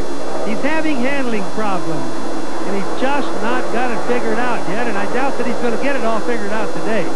But I tell you, he is a classic at finding that best way around the racetrack with a car that's not handling right. And you're right, Bobby. I don't think his car is handling as well as some of these other cars. But he's going to keep searching that racetrack, up, down, trying to find the spot that his car wants to run today. He's one of those guys that doesn't know what the word quit means. He's about the most stubborn individual you can ever see, but he's just equates out to one heck of a good race driver. And ladies and gentlemen, that came from Bobby Unser when you're talking about stubborn. Now watch Earnhardt, because he's coming up on the back end of Terry Labonte, and this is a battle for 9th place. And Labonte, who was so strong earlier in the race, now he's falling back. And Earnhardt was weak at the beginning. He's coming to the front. As I watched Labonte coming right off that turn, I saw a little smoke coming off his left rear tire. So I suspect that he might be having a little bit of a problem. That's really slowing down, Benny. But look at that line that Earnhardt uses. Right around on the rim. In fact, a while ago, he was running up on the gray stuff. Yeah, and I think he'll be there again pretty soon, Paul. The guy can really thread a needle. I can only remember one guy could run like that I mentioned earlier, and that's Richard Petty. Right up near the top and do it lap after lap. Well, Earnhardt is spectacular. Started 7th, fell well back through the field. Now up to get around Labonte. Gant still in the front. Allison still second. 3rd place is Dick Trickle. Having a nice little day. And here is 4th place. Jeff Bodine, the 15 car, and the 7 car of Alan Kowicki. And there's Hut Strickland. Got a glimpse of him as well. He's in the 5th place car, number 12. Car owned by Bobby Allison. And we can see the camera, that thing on top of the 15 car. That's the camera that we sometimes see they call that the roof cam. Yeah, what do the guys think about that camera? Do they like that? You get a good look at it there. It's sticking up on top. They do like that camera. Why? You know, you'd think it'd slow them down a little bit. But they don't really, that really doesn't affect that car that much at this racetrack. But they love going and watch the tapes of the races. They love that camera shot, just like we do. And just so the people know, too, that camera is only about the size of a pack of cigarettes, and it only weighs about that much. Technology has come a long ways in the camera department. Talking about technology, you know how that operates. They send a signal from the car up to a helicopter that sends it back down to the television trucks. It goes up to a satellite that sends it to ABC, that then sends it out to you, probably using a couple other satellites. Now, right now, in that whole big link, the helicopters are down on their refuel, and so we'll watch them from the outside. Are you sure we're seeing the camera from the same day, Paul? You're either seeing it now or now. Kowicki can't do much with Jeff Bodine currently. You know, they're talking in ongoing technology. They're talking now about, as we watch Dick Trickle, who runs in 3rd place, they're talking about taking data out of the race car, sending it up through a satellite and back to the engine plant so they can watch it there during the race and tell you what's going on. I see Bill France in that next booth over, the president of NASCAR. We're not going to have that for a long, long time, believe me. Telemetry. That's what telemetry's all about. Just around the corner. So Dick Trickle. Boy, there's a guy over 1,000 wins. How many guys have driven 1,000 races? And Bobby mentioned just at the top of the show a month ago, did not have a full-time ride for 1992. He was sitting on the sidelines, drove the Raymar car in Daytona, finished 5th, had a great run. After Daytona, they hired him to drive this car. So Dick Trickle, consistent in 3rd place. There's the leader, Harry Gant, at the front of the field. We'll be back after these messages and a word from your ABC station.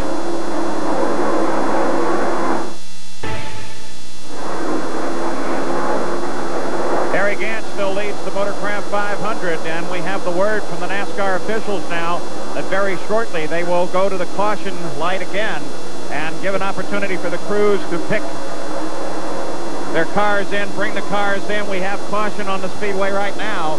So this is going to give everybody an opportunity to come in, take a look at these tires again. There's Doyle Ford. Really, a really bright move by NASCAR. They got a condition they're not sure about. Slow them down. Let's check it every so often. But you see the 10 car, Derek Cope, was in front of Harry Gant when they got to the line, so he gets to make up a full mile and a half. And again, it just shows you for this yellow how smart a guy like Les Richter is. He steps up there and figures this out. He doesn't hurt the show, keeps the fans having a good show, keeps a lot of race cars in. The guys don't crash the cars and the tires going bad for whatever reason. I think it's really a feather in the hat for NASCAR. And they don't take a chance on hurting some race car drivers. And that is a concern with NASCARs and with all the sanctioning bodies is their athletes. When you can do that, Vinny, and think about the fans at the same time, it really shows the sport has grown a lot. 172 laps complete, so just a few laps ago, we went past the 250-mile mark.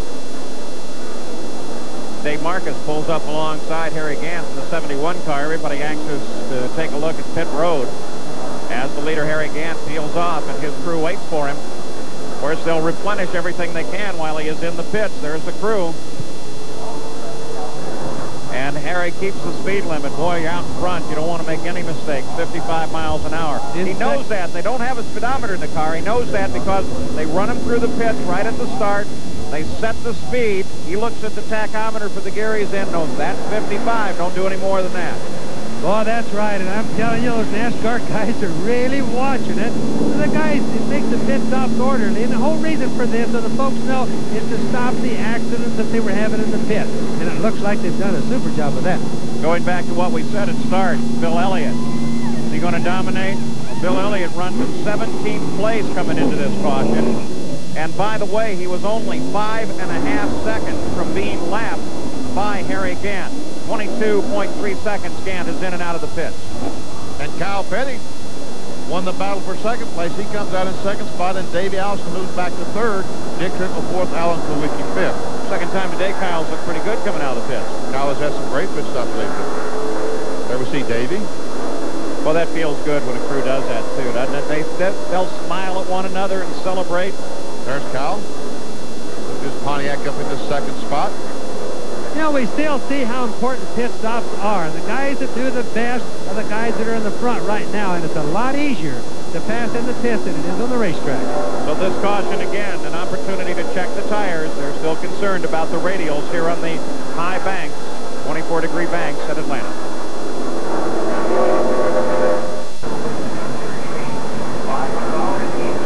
We still roll under caution at Atlanta Motor Speedway. Caution because they wanted another chance to check the tires. Coming up next, more racing, as the best of these Winston Cup drivers will face the best from road racing and IndyCar racing, equal and matched cars. That, of course, is the International Race of Champions to determine the best of the best. Round one from the high banks of Daytona coming up. And boy, what a finish that one was. Don't miss that race. Don't miss this one as the green comes out. Harry Gant leads the field down with Kyle Petty with a great pit stop in second place. Davey Allison comes out in third. That's Bobby Hill in the black car on the inside.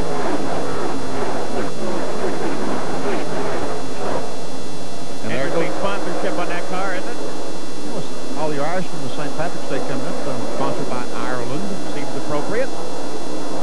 But there's another green car doing pretty well. Harry Gant. Used to be the most unlucky color in racing. Look what it's doing for him now. Yeah, he finished second about, what, a dozen times before he ever won his first Winston Cup race. They used to call him Hard Luck Harry. Had no idea what he would do when he got into the winner's circle. He'd seen the edge of it too many times. And last year, of course, 5 wins. We move back to Bill Elliott, who runs in 14th place. 2 wins in a row. Many thought this was going to be the 3rd in a row. There's some of that great technology as you ride on top of the car. Bill Elliott, really we expected him to be much more powerful here today, but he's not. Jack, can you update us? Well, we'll check with Junior Johnson because I'm sure Junior expected him to be more powerful as well. Did you go the wrong way, Junior? Well, right now we're having trouble getting our chassis adjusted for this, particular tire. at this racetrack. This is the first time we've run the radius, and we've missed it along the way. Seems like a lot more than I thought we would, but he keeps getting a little better, so I think we're on the right track now, so he should get better the rest of the day. But the question is, will time run out before he gets good enough to challenge for the lead? Well, the way Harry Gant's running, I think the time's run out on everybody. Well, that's Junior, but I'll tell you what, you get Junior and Bill together, they start talking, and they're going to figure it out. Hey, but what's happened here? The two Fords just blew right by Harry Gant Jr. Davey Allison and Dick Trickle got Harry Gant back in third spot now. Yeah, I don't think Junior's quite right on that. I don't think it's over by a long ways. That Davey Allison and Dick Trickle, hey, those guys have not quit. But Allison and Trickle hook up and move around Harry Gant. Now will they stay together? You know, another thing is going to make a difference now. The track is going to change again. The sun is starting to come out in places. The clouds have gone away and warmed up quite a bit. So every segment of this race, we're going to see it change again. Average speed of the race still down, car into the wall, right up rushing against it. That's Chad Little. Greg Sachs. Or excuse me, Greg Sachs, I'm sorry. And he makes contact with the right side of the car. Got a glimpse of Chad coming past him. And I wasn't so sure he wasn't going to get it too, but just a glancing blow. Back at the lead. No yellow flag for it, still green, Paul. Average speed of this race, 148.3 miles an hour. Race record is 156, set by Dale Earnhardt in 1990 in the Motorcraft race. Davey's on the move again. Everybody's got to remember that every time they make a pit stop, they make little adjustments to chase the racetrack, to keep the car in tune with everything, and it looks like that's what Davey has done. All right, so here's a chance to see what happened there, Benny. Well, here's the car that we're talking about, Greg Sachs, the yellow car, 41. Ricky Rudd on the inside. It's Bill Elliott right behind him. And here they come off the corner. He gets up high in the loose stuff, it looks like, and loses control and goes up and just, as we see the back end come around, the rear end catches, and boom. Now look at all the dust and the debris that's coming up. That shows everybody what they've been throwing from the inside of the track out. And when the guys don't run up that high, they don't keep it that clean. Left a few parts on the track. Well, that probably happens when you tap the wall a little bit. They shake them right off the car. And NASCAR has to on the caution flag to go out and get that debris. So now as they clean the track up with a caution out, we slow down with 183 laps complete. And still 19 cars running on the leader lap, the leader being this man, Davey Allison, the winner at the Daytona 500. Been reasonably in charge of this race. And this is as Allison a few laps ago moved up behind Harry Gant. Had a little help from Dick Trickle. Trickle comes down inside, racing with Allison. 3 abreast. Wow. The 3 leaders going abreast. No wonder Harry backed up and let those guys go. Yeah, I think I'd have let them go too. But now we're under caution while they clean up the track. After Greg Sachs brushed the wall, they had to pick up some parts. And Doyle Ford has the yellow out again.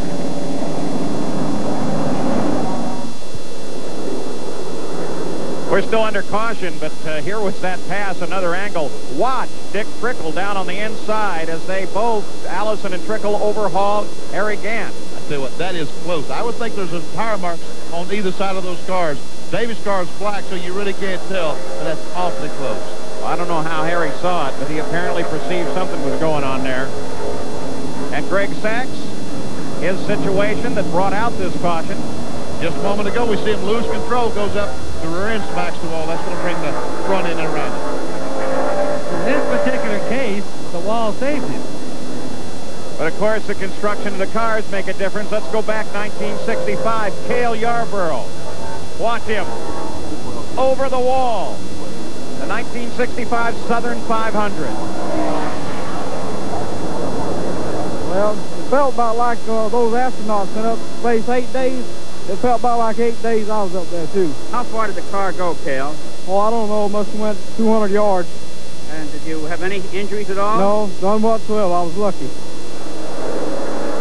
Been a lot of lucky men over the time, but a lot of engineers that helped make them lucky as well. One tough man, Cale Yarborough. He's like a fire plug in those days. He looked great 27 years ago. He still looks good today, as a matter of fact. Well, we're lined up, ready to come back to green, as the safety car is already on the pit road.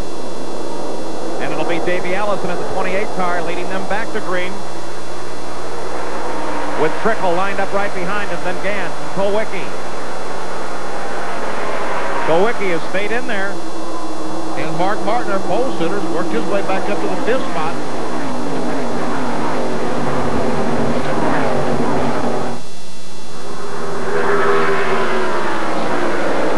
I'm impressed by the run Dick Trickle is making today. I tell you what, you talk about a computer for a mind. Imagine how many miles his seen, how many different situations. Something happens in front of him, it just whirs. I've seen that before. Here's what you do. That's what you call a veteran. That's why it works for him. We talked about technology versus experience, and still, it looks like experience is the key, more so even than technology. But when you have the both of them, the combination is unbelievable. Well, Dick Trickle, the number 8 car from Wisconsin, great short track master. By the way, here at ABC Sports, we'd like to welcome all of the viewers in Green Bay, Wisconsin, who are watching us for the first time on WBAY TV Channel 2. That's your boy Trickle there in second place, folks, trying to run down one of the members of the Alabama game. Those two guys Paul, are just running away from the rest of the group right now. They're just stretching it out. And of course, they're teaming up. In other words, they're staying in the same draft. That helps a little bit. But remember, here in Atlanta, it's almost all turns. That's the reason drafting doesn't help so much. Well, not only that, but when you think about it, anytime you have a new development like we do here today in the radial tires, some folks figure it out pretty quickly, others don't. That creates some greater separations when it happens. You know, some of them accidentally figure it out. They don't even know why. And some of the drivers adapt to the tires better than others. We've seen that in all types of racing. All right, Greg Sachs out of the race after brushing the wall. He's with Gary Gerald. Well, he's still in the cockpit, Paul, and it looks like this crew's working hard. They want to get him out. Greg, tell us from your seat, how did it look and what happened? Well, it's pretty tough out there today. You know, everybody's having a lot of trouble with tires. I blew one earlier on a backstretch. Was real fortunate to be in a straightaway, and now we've had trouble again and throwing the side of the car up. We'll get it back in shape as best we can and get the Kellogg's machine back on the speedway. Tell you, this is a persistent bunch. He's still hoping to get back out there and battle some more, Paul. That'll be great. Team manager of that team, Harry Hyde, one of my old friends that I used to drive for occasionally. You do any good for him? Yes, I did. I won some races, Pikes Peak included. All right. Good man. Harry Hyde is getting kind of old, but he still acts like a young man. Between you and your brother and your nephew and everybody else, you about own Pikes Peak. 32 wins for the whole family, Paul. And for a guy who's afraid of heights, because you are, aren't you? I certainly am. Biggest fear I have in my life is the height. All right, Dick Trickle continues to run in second place. Jackaroo, do you have an update? Well, it's not actually an update, but a great little story about Dick Trickle. You know, he's a driver that still maintains his short track operation. He has a complete pit crew up in Wisconsin. And when he first got a full-time Winston Cup ride, he went to the Daytona 500. His crew, his short track crew, couldn't come. So what did they do? They rented a big screen television. They carted in an entire pickup truck full of sand, put it in the garage, and they pretended they were down at the beach. There were 3 feet of snow outside the garage door, and they watched Dick Trickle run. Ha ha! Some guys that know how to have a good time. Take a look at this fight, 6 through 12. Richard Petty right there in the middle of it. There's Earnhardt, Sterling Marlin, there's Kyle. Hut Strickland in front of it. And we see the sun coming in and going in the windshield, making visibility poor for these drivers as Richard pulls alongside that Goodrich Chevrolet, and he and Earnhardt almost touch.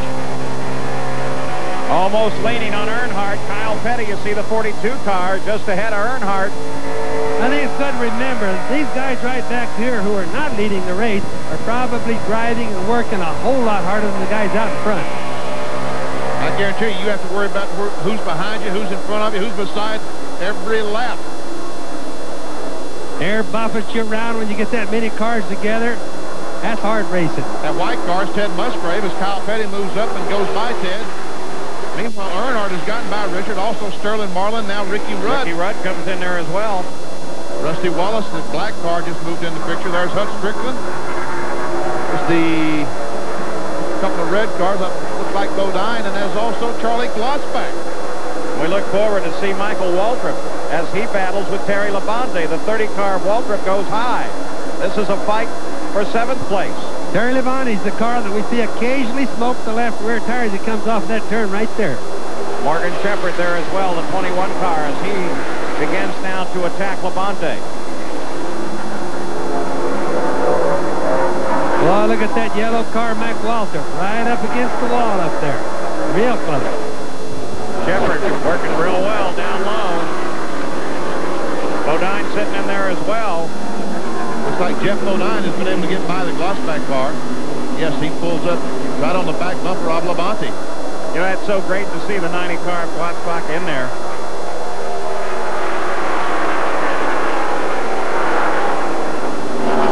This race was Glossback's first Winston Cup effort. This track since 1974, so he's having a good run. 15 car there, right there, Jeff Bodine, driving for Bud Moore. It was good to see Bud yesterday. The guy has been around racing for a long time. A lot of races behind him. Right alongside the Woods Brothers car, the number 21 there. Some of the oldest names in the NASCAR racing. So the battle continues. 7th place. Let's see how he uses this car and engine as he works around. Let's see if the race goes on, if the speed is slowed down a little bit. He's down 155 miles an hour in the middle of the corner. Now he's accelerating. You can see he never shifts. The car just stays in 4th gear all the time, 185 miles per hour. Of course, now he is going into a headwind, or was when the race started. That will slow it down a little bit. We'll see down the front straightaway if he can reach that 190 mile per hour range.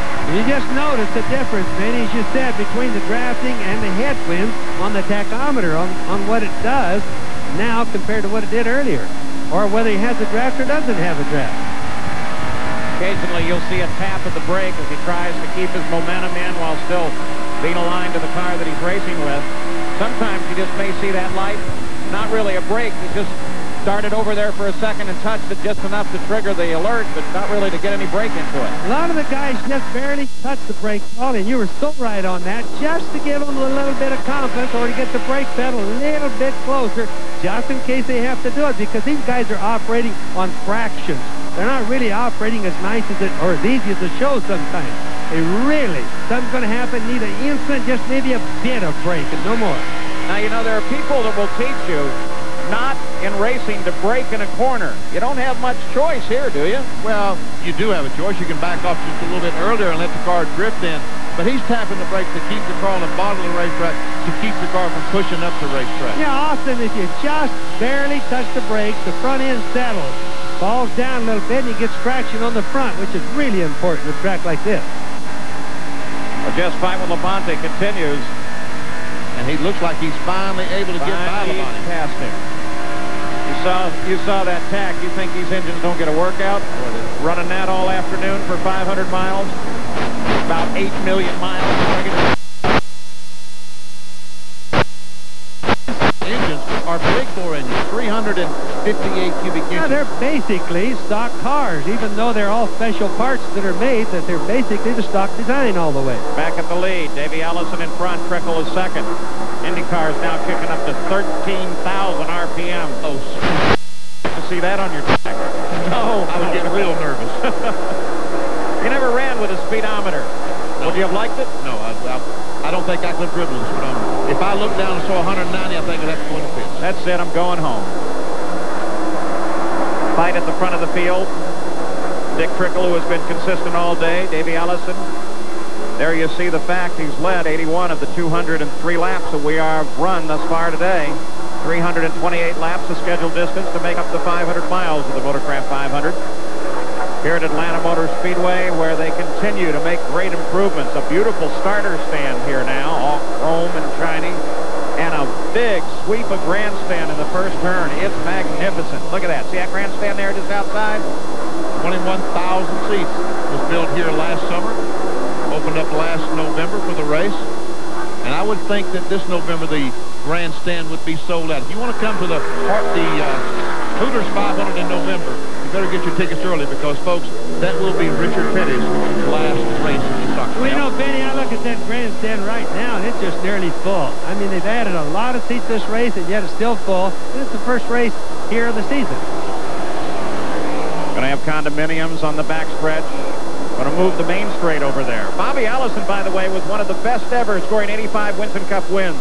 Now, he gets to watch son Davey carry on the family racing tradition, whose greatest joys were following his own dad.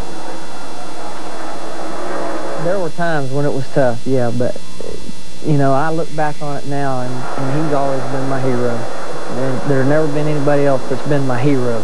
I've had a lot of people that I admired, but he's always been my hero. And he took me places with him, and I sat in the truck and rode down the road, and I'd sit in the stands and wait for the races to be over so I could run down in the pits when he was racing at the short tracks. And when we went to Winston Cup races, when I couldn't be in the pits when I was too young, I was hanging on the fence behind him just watching what he was doing. And, you know, I always enjoyed it, and I learned a lot just by being around. And if I had it to do all over again, I wouldn't do it any different. So one of the things about these Winston Cup drivers, a lot of the old traditions of son following his father, handshake being more important than a contract, those kind of gentlemanly traits still live here. And that fellow back in third spot in that green car, he understands that. Harry Gant, he's moved up almost on the back bumper of Dick Trickle. His car is good today, consistently good. Harry Gant, Davey Allison, from what we've seen so far, probably got the two best cars. And we're also seeing the difference between those that have figured the radials out and the have-nots. Davey Allison's got it pretty well figured. So does Trickle, so does Gant. At 205 laps, here's the way the full field looked as we run through the entire order with Davey Allison out in front.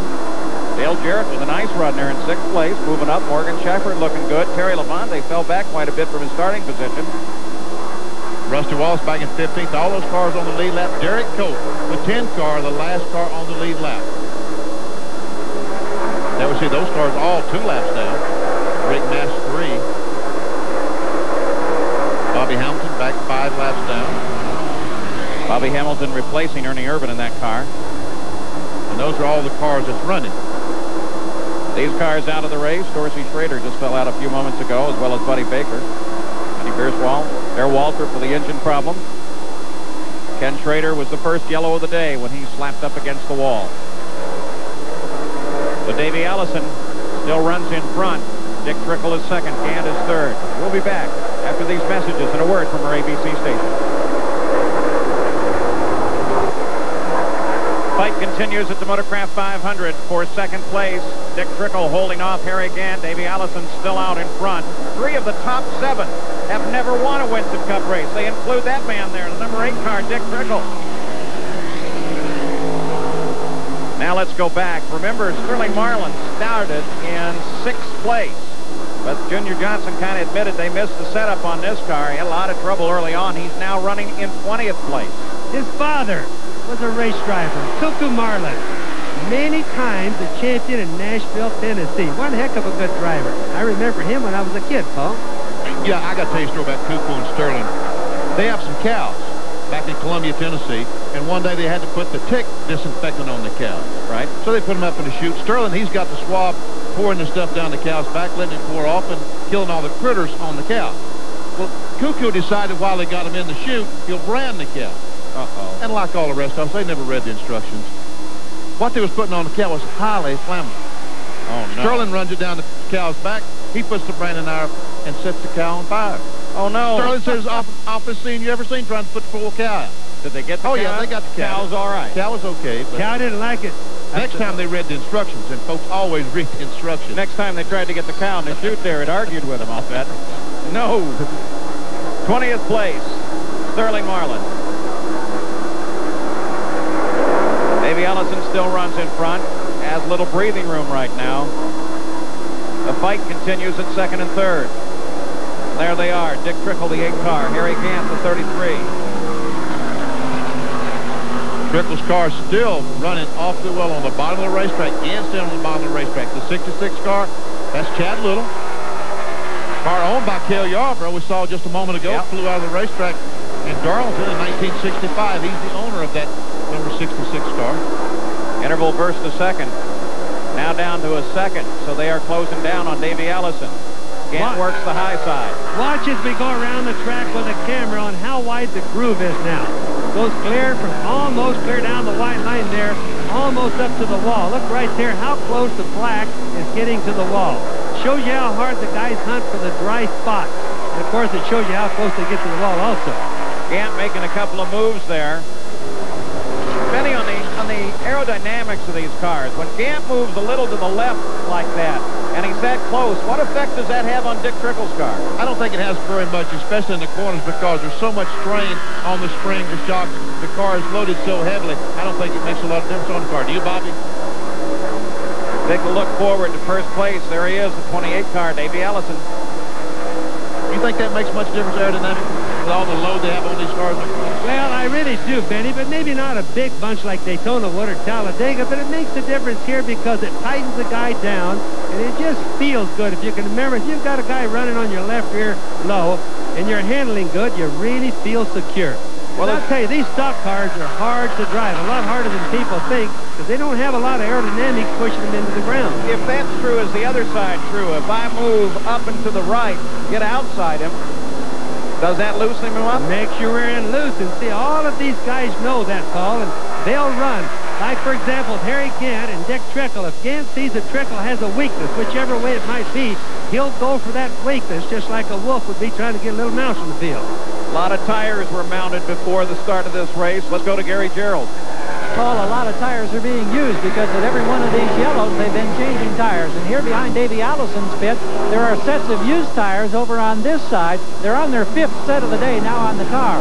Over on this side, the crew is preparing more sets, and there are 2 more on the wall. At $1,000 a set for these radials, we are talking about a $10,000 tire bill, and we've got a problem on the front straightaway. We got a bigger bill than that for Lake Speed, who just got into the wall on the front stretch. Car came to a stop just a few feet from the start-finish line, and caution has come out. Bent both ends of that car pretty good. Yeah, he bounced her off the wall a couple of times. Pretty far down the stretch. Got both walls, it looks like, Paul. You see him moving around. Yeah, Lake's all right, apparently. Not anxious to climb out of that car until everybody else gets slowed down. I think I would wait for the pace car to go by before I'd be climbing out of that baby. Tough year for Lake Speed. He failed to qualify at the Daytona 500. Has a new sponsor. We see Purex on the car. Yep. So congratulations on that, Lake. It's his first race of the year. Boy, to have it in this way. Don't worry, folks. He can drive. We can bang all those bends out of it. Safety crew is there now. Car probably looks a lot worse than it really is, Paul. A lot of sheet metal there. On the 222nd lap. This is the second real wall banger of the day. Kenny Schrader was the first. Earnhardt just brushed it. They're asking Lake if he's okay. Do you need help getting out? And all the cars start down pit road, making that pit stop, changing 4 tires. The leader, Allison, in. The whole front of the order now makes stops. As Gary Gerald just mentioned, they're all running the price of this race up another $1,000. Yep. Putting on 4 new tires. You know, what they learn off these tires, though. Lake Speed is walking over to the ambulance now. He's all right. He waved to everybody as they climbed out of the car. Davis going down pit road. Looks like he's first in Alan Kawicki. Kawicki comes out right behind him. Comes out second. All right. Ganton third. Trickle comes out in fourth. You know, I think it's more fun to watch the pit stops and the exits now. I sit here and I front for the guys a little bit harder than I used to because when they leave, it's in an orderly fashion and you can kind of see more what's going on in the old days. So under caution, 223 laps are complete. Davey Allison is in front again. And when the ambulance pulled up to the hospital, he did walk inside. It's mandatory that NASCAR that you go to the hospital to be checked when you make contact like Lake Speed did with the outside retaining wall. Very, very bright thing. Green flag.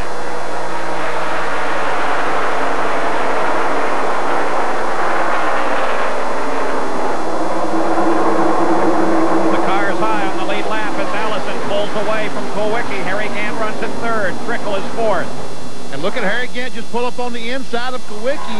Kawicki didn't get to that corner extremely well. Gant takes over that second spot. You know, they're all on brand new, what we call sticker tires, and I noticed Davey really working the tires hard during the slower laps during the yellow. That meant he wanted to get the lead right away so he could run in the clean air. Here comes Trickle. Looked high on Kulwicki. Now he looks low. And Trickle gets around Kulwicki. Now right behind Kulwicki, there's Mark Martin. And the strain doesn't seem to ever stop. Once one car gets by you, another one comes. Here's another one. But the pole sitter back in this hunt again, running in 5th place. That green car right on the right side of the screen was Dale Jarrett. That's the Joe Gibbs entry. Joe Gibbs, coach of the Washington Redskins. Bring some of that winning spirit from the Redskins over here to Winston Cup racing, and he loves it. You know who else is looking at this? Jerry Glanville. Yes, I saw Coach Glanville here all weekend. He wants to drive, though. I don't think he's wrapped too tight. Do you know any driver that is? No, not really. Good point, Paul. There's Mark pulling up behind Kulwicki and getting ready to pass him. Allen's been just steadily moving backwards here. Looks like it takes Kulwicki's car a few laps to settle down and get going. This has happened more than once. Often that's a sign of the car being stiff, don't you think, Vinny? In other words, stiff springs, stiff shocks, and it gets warmed up a little bit, and it loosens up, gets better side traction then. At the front of the field, it's a tight battle now. There's Kulwicki, there's Trickle now trying to move inside of Harry Gant. A battle for second place. Gant goes high, Trickle low, onto the front stretch. And Kulwicki sees an opportunity. He comes up behind Trickle. But Gant's not going to let go of it. Davey Ellison still runs in front. You see the interval there, and it's awful close. Trickle solidly into second. Now Gant and Kulwicki battle. Gant takes his spot back over. It looks like that Kulwicki's car is starting to come back to be competitive again. Well, that's an interesting situation, isn't it, the way it's transit like that. Mark Martin now close up behind Gant. Now, another thing they do often during the pit stops, besides just putting corner weight in and back and forth, they often raise and lower the rear end. For example, if a guy's not getting good forward traction, if they take both the screws in the rear end, they can just lower the whole rear end of the car down without changing the cross weight. This is what some of them. I watched Earnhardt's car being changed that way a little while ago. Fight continues between Gant and Kulwicki. Mark Martin is right there behind. As Gant takes Kulwicki, now here comes Mark Martin. And Martin is going to take the spot away from Kulwicki. Tires, of course, have been the question throughout the day, Jackaroo. And Paul, you should begin to see racing like we're seeing now as a commonplace occurrence, because the top 5 runners, the last sets of tires that came off, they were fine. So it looks as if all of the crews, at least in the top 5, have solved their problems, and they can go back to real tough Winston Cup racing. Boy, that's a great tribute to the crews now. They've been running this race as hard as they can, doing everything they can to figure out what suspension settings are doing to those tires, making little adjustments. Can't make it too much. You don't want to endanger your drivers. Go out, see how it runs, talk it over, try and figure out what changes you can make. That's a great crew when they do that. And working closely with the Goodyear engineers. There's probably 5 or 6 Goodyear engineers down there working with these crews, telling them what kind of problems, what they can do to solve the problems that they have with the tires. And especially the first race that they've run the radials here in Atlanta, they've done that, Vinny. And I think what was happening early on is the guys were obviously have the big secrets about tire pressure away from the Goodyear spec, putting too much air in them. And we could tell from the blisters that we saw in the early tires that's what they were probably doing. Two-way radios really come into play on that kind of stuff, too. They're just indispensable now. It would be almost impossible to run a race today without the two-way communication between the crews. Goodyear engineers all have two-way radios. NASCAR has wet radios. And all these guys monitor each other. They have scanners that monitor different teams, monitors NASCAR. They have people that monitor us, believe it or not. No. Oh, yes. I wouldn't. I wouldn't either, but... You know, that's also created a whole new hobby. People sit in the stands with these little portable scanners. They've got all the frequencies. They punch the numbers in and they listen to the cars. I think that makes racing a lot more exciting because everybody would like to know what do the drivers do to the crews and back and forth. Like when they have problems, how do they get the problems worked out? One of the commercial companies recently, though, has come out with a military-style radio that you can't break the cipher on it, so you can't understand what they're saying. Let's outlaw those things. There's Kowicki going back by again for the third spot. Makes the pass. So as Jack Arute suggested, the fighting very definitely now is underway with 237 laps complete. 3:28 the scheduled distance, so we're just at 100 to go right now. Gant battles with Kulwicki. The fight is for third. Allison still leads it. Trickle's in second. Trickle's hanging on like a bulldog to Allison also, and you can just see him right ahead of those two cars, third and fourth. You know, it's been an interesting separation most of the day from the guys that have figured it out, which are the few up here at the front, and the rest of the field, which is running well back, and all of the fighting has remained up here at the front.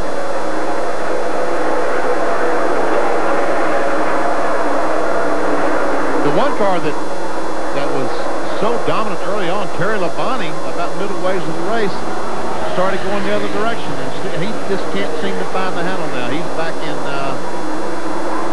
15th spot. Turn the wrench the other way next time they come in. Evidently, they're going to have to do that. But meanwhile, these guys have been here most all day. Benny, you remember, that's the only one I think that we've really seen smoke a left rear tire that we could see. We know some of the guys blistered left rear tires, but that's the only one we could see the smoke off of it. So whatever that was, that's a bad sign. Smoke off the right rear is pretty common, but not off of the left rear.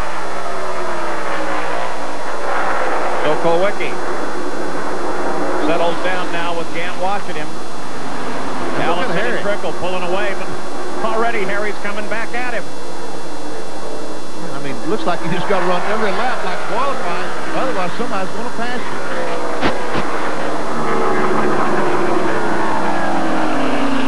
You know, and I'm not sure that these two cars aren't catching the leader. I haven't. Yes, they are. I haven't time to. Now they're closing down on him.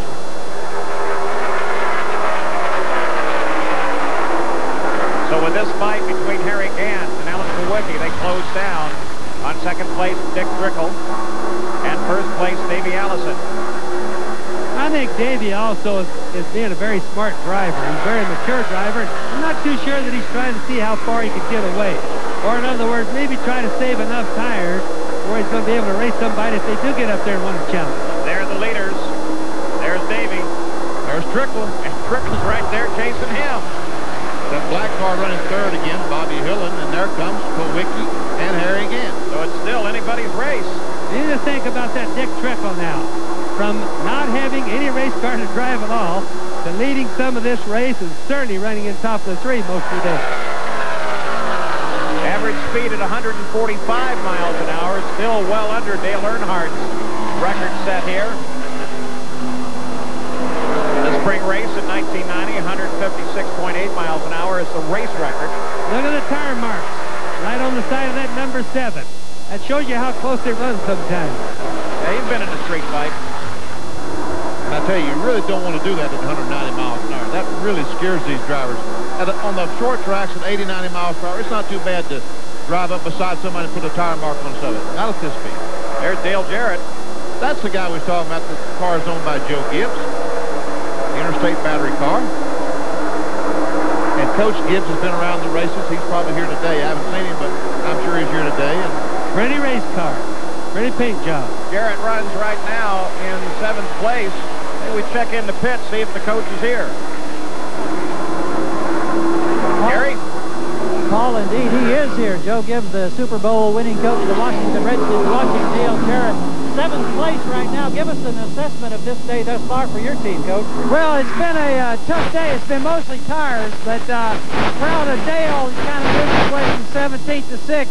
And who knows, maybe we have a chance here at the end, and maybe we get the Interstate Chevrolet up to the front with all our guys. I really say a personal thanks to everybody that's helped us get this young team going. Judging from the smile on your face, I'd have to say no regrets that you've gotten into this very expensive business. I'm having a ball, really. All the guys that helped me do this, as I mentioned, Interstate, NFL, Food Line, and Chevrolet, all the people that helped me do this. I'm having a ball right now. We got a shot here, so I'm excited about it. All right, go to work, Coach. I like being on the sideline. I'm excited about it. Except I can't talk. He's enjoying this day, Paul. No question about that. Dale runs in 6th place. Pretty good little run. Having a nice day. And here comes Harry Gant. Why does that not surprise me? These guys aren't going to give up for anything. You know, that's got to be fun for both of them. I don't know. Don't you know that Klawicki is sitting there saying, man, this is one stubborn man. He just keeps coming up one to pass. Coming from, and I'm going as fast as I can go. He said, I know he's close enough to read the nameplate on this thing. It isn't Ford. If it's Ford, you're supposed to let me outrun you. You know, Benny, he's going to get it done. I mean, you just keep watching him. He just keeps your back away. He's going to get it done pretty soon. Harry's Oldsmobile been looking strong all day long. Consistent in the points this year. Came into this race second in Winston Cup points. Behind Davey, who leads this race at the moment. But the way the things are going, he's certainly not going to gain anything. Davey Allison, can you imagine this kid? He won Daytona, finished second at Rockingham, had a top 5 last week, and here he is leading the race. Of course, we've seen Dale Earnhardt with a lot of races that have a hard time winning the championship at the end of the year because of the way the points are, Benny. Back with Dale Jarrett, moves around Dave Marcus. You saw Joe Gibbs just a minute ago. So does this NFL champion, does he bring some NFL experience to the team? He brings that confidence level to us that we need to be a good race team. And yeah, the philosophies that he talks about are the things that it takes to be a winner. First of all, thinking that you can do it and what you can accomplish. And so there's been a whole lot. Don't want to tell everything that because we don't want everybody else to know. Well, one advantage we have is Joe Gibbs on our side. And Gant Klawicki will not give it up. This is wonderful. That boy Harry down in there. Good racing right there. Go on, Alan. Stand on the gas. Don't you let him get in front of you. Come on. You think Hiller didn't learn something watching this? Ooh, that was close. I'll bet you that Alan Klawicki's sitting there and saying, I'm going to last at this as long as he wants to keep trying this. It is a fight for 3rd place, and here comes Harry again. Oh, come on, Harry. They're getting a little closer together now. I don't like that when they start wiggling and getting that close together. Harry Gant's car just flies through the middle of the corner. That spot of the corner, Harry Gant's car just absolutely flies through there, and now he takes the spot away. Well, did you see what he did? He went down really low, got a little bit of the dry pavement, and really shot off the corner good that time, did he? Yeah, but I don't think he's convinced Klawicki yet. Now they have to work some traffic. It's nice when they don't have that traffic in front of them because as we saw a super race just because they could run side by side. 31 car, Bobby Hillin Jr. remains tagged on the back of that.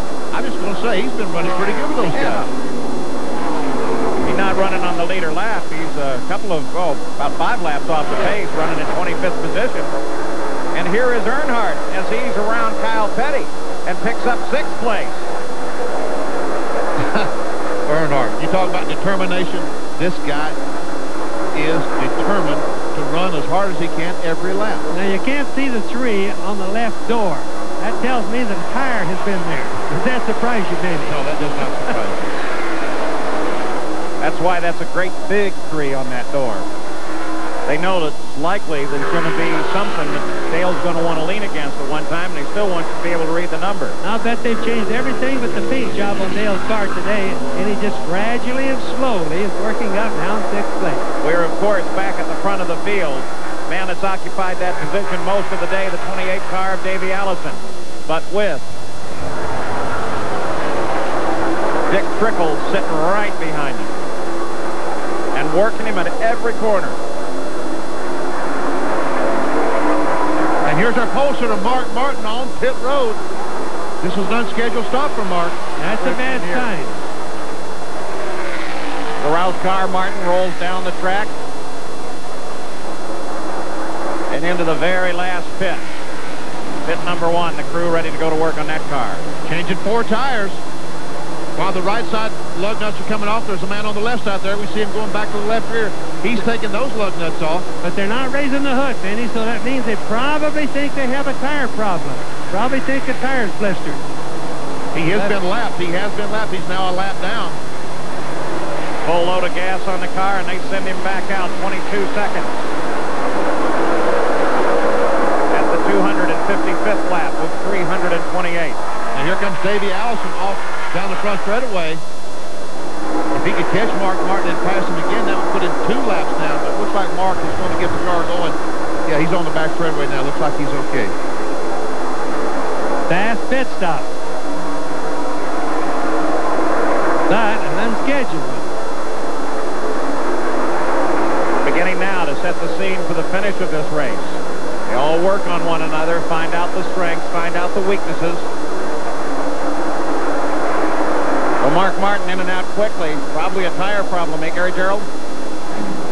Paul, you can see the blisters all the way around on this particular tire that came off of Mark Martin's car. It's been a frequent problem for a lot of drivers today, but this one went all the way around. He pushed it to the very limit, and then he had to come in. It was a costly stop, obviously.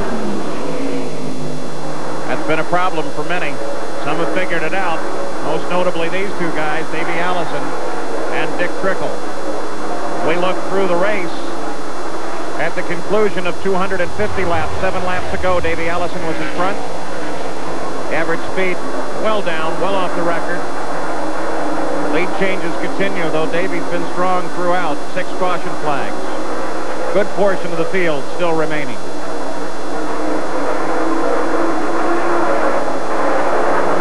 You know, that was just 30 laps since the green flag was thrown that the tire blistered on that 6 car. So it looks like they have the chassis adjusted improperly as far as these tires are concerned.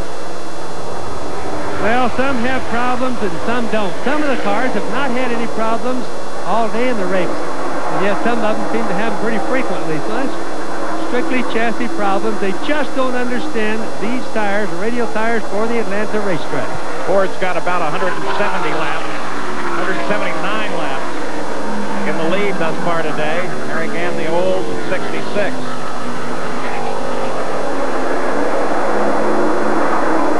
So Davey Allison is still out in front. Now it's time for our regular feature on what's new in sports and science technology.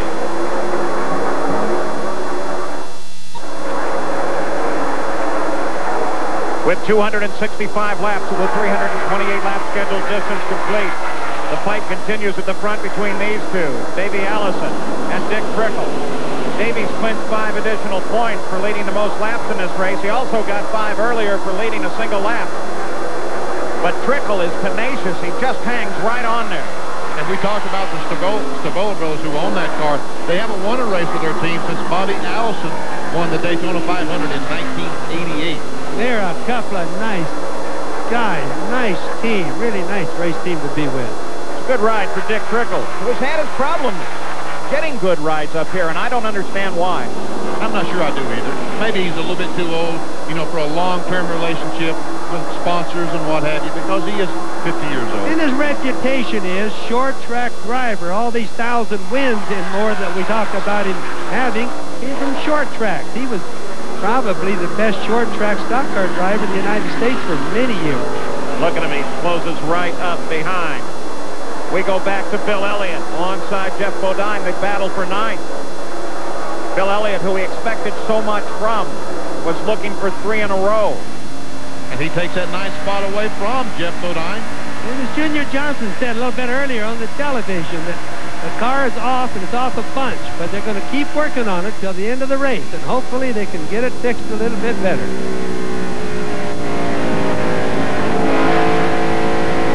On board with Bill Elliott, he looks back to the rear of his car. That's Ricky Rudd. Ricky Rudd coming up too. Ricky running in 10th place right now. You know, Atlanta's a fairly smooth racetrack, but watch how much that car is moving right there. You can see it at 190 miles an hour. What seems like it's very smooth is not always really smooth. I think the look backward tells you the most. It's my favorite view. You see the banking, you see how the car is bouncing. Get a real good idea of what the speed is like. Look at the different grooves they use. Now there he drove a nice corner. Yeah, we can see how much distance he put on the Bodine car when he went through that corner. Well, that's when it feels good. Now Jeff is noticing that too. Now we'll take a look at what Jeff Bodine is doing. Coming off the turn about 7,100. There's 79, 80. Well, we saw 85 there for a minute. I don't know if I believe that one or not, if it was just a flash. Back at the front, Trickle still working on Allison. And he's not going to let go. He's not going. You're right. He is not going to let go. Because you know what? There's another guy back there that's not going to let go that's coming here again.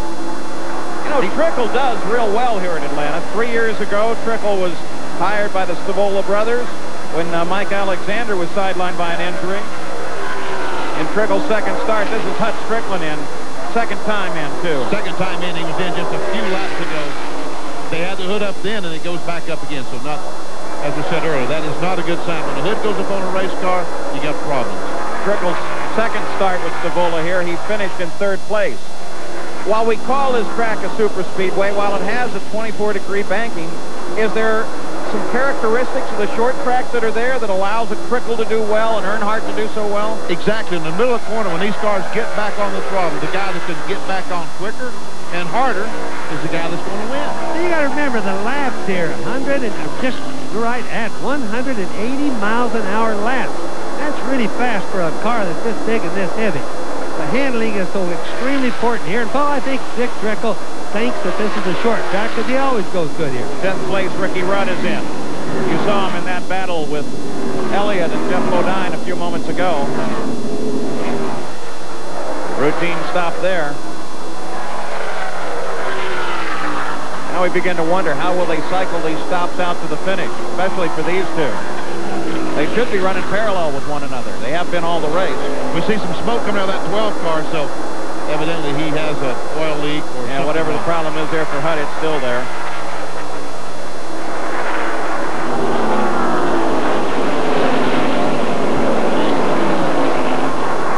Well, these two cars are evenly matched, aren't they? They have been this stop. See Ricky Rudd coming back into the action.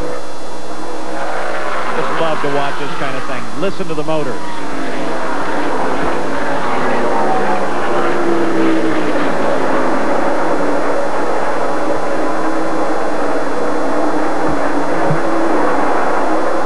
The leaders go by. Here's the Jeff Bodine car, Bud Moore owned, making a pit stop. A little clean of the windshield.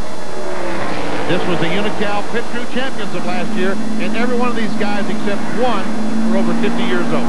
Now this should be the last pit stop for a lot of these guys. Vinny, do you agree with that? And we see the guy back to the wrench, putting a 1/2 round of wedge in the car. There's why they're the champions. 21 seconds in and out.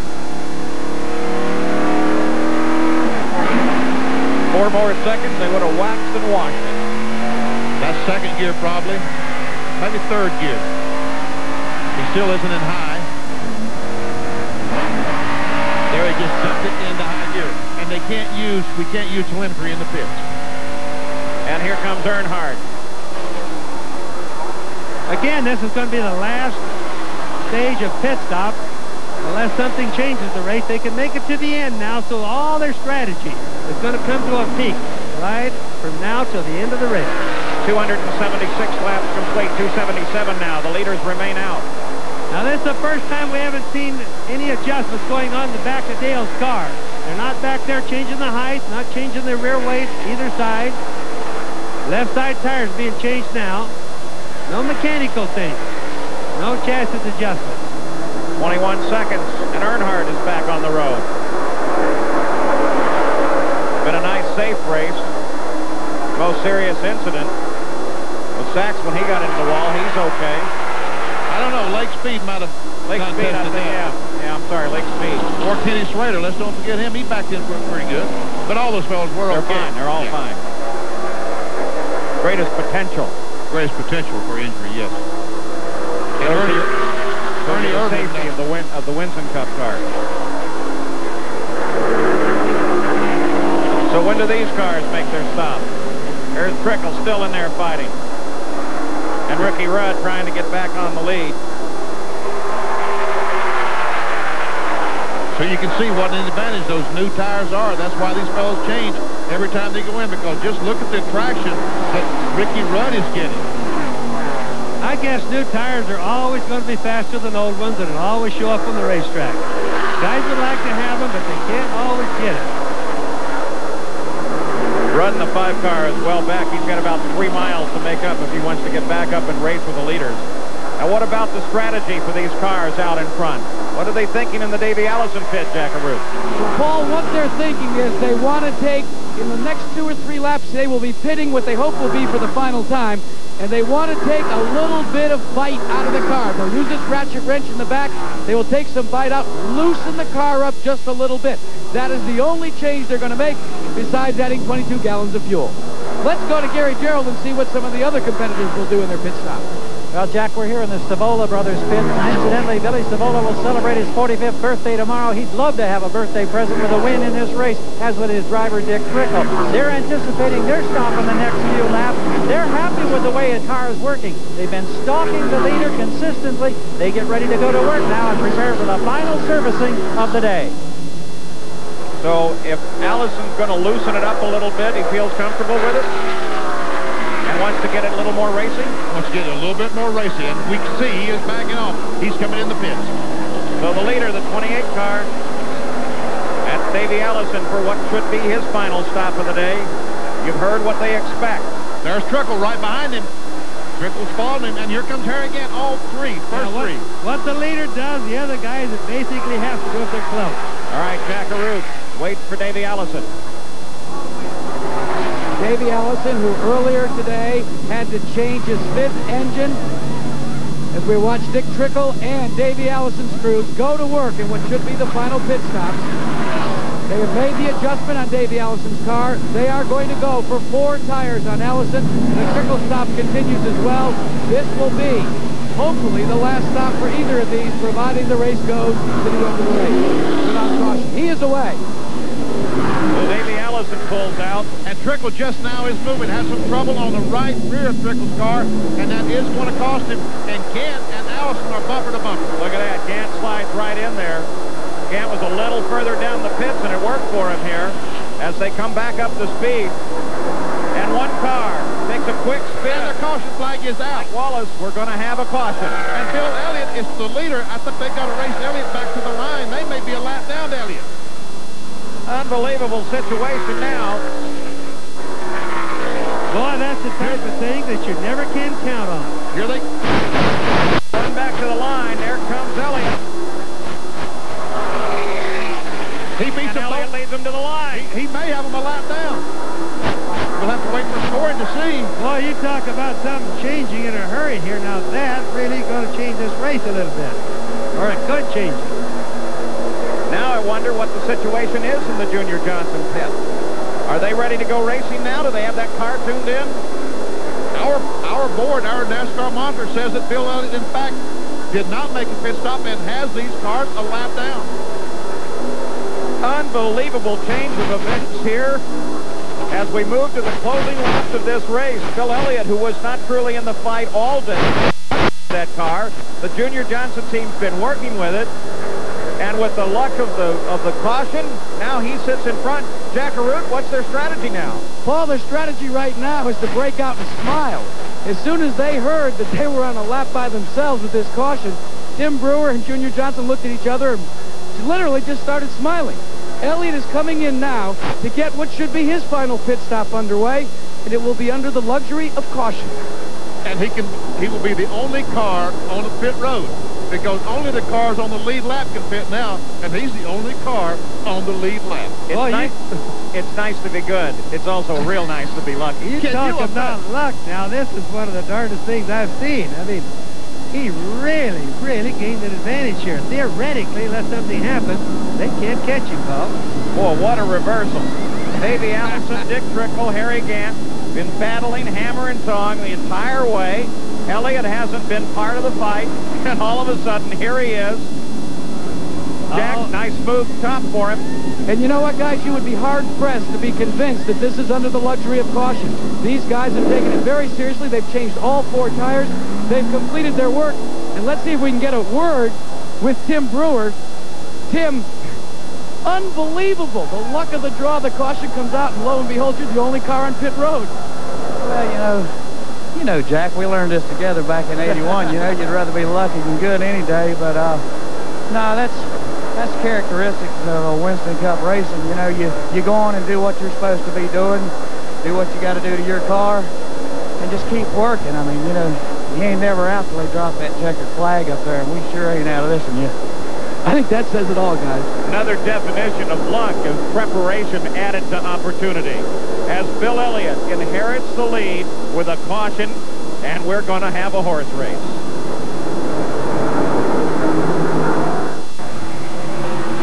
Still under caution. This was the run when the caution came out back to the line, Benny. You tell me Harry Gant, Davey Allison didn't realize that Bill Elliott was in the lead lap. Look as Gant tries his best to pass the 11 car, but can't do it.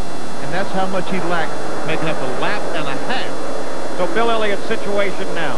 He is in a lap by himself. Now, he has a bunch of cars in front of him that's on the lead lap, but they've got to go all the way around the racetrack and make up a lap and a half on him. And the only way they can do that, should we get another caution flag. See what Bill just did, ran up there and tapped Ricky's. Well, see, mind you, I'm here. They're supposed to let all the leader go by him on the outside, but no one wants to do that because, hey, I'm faster than the leader, they all saying right now. This is really a strange turn of circumstances. Caution car comes off. Bill Elliott's the leader. Well back in that pack.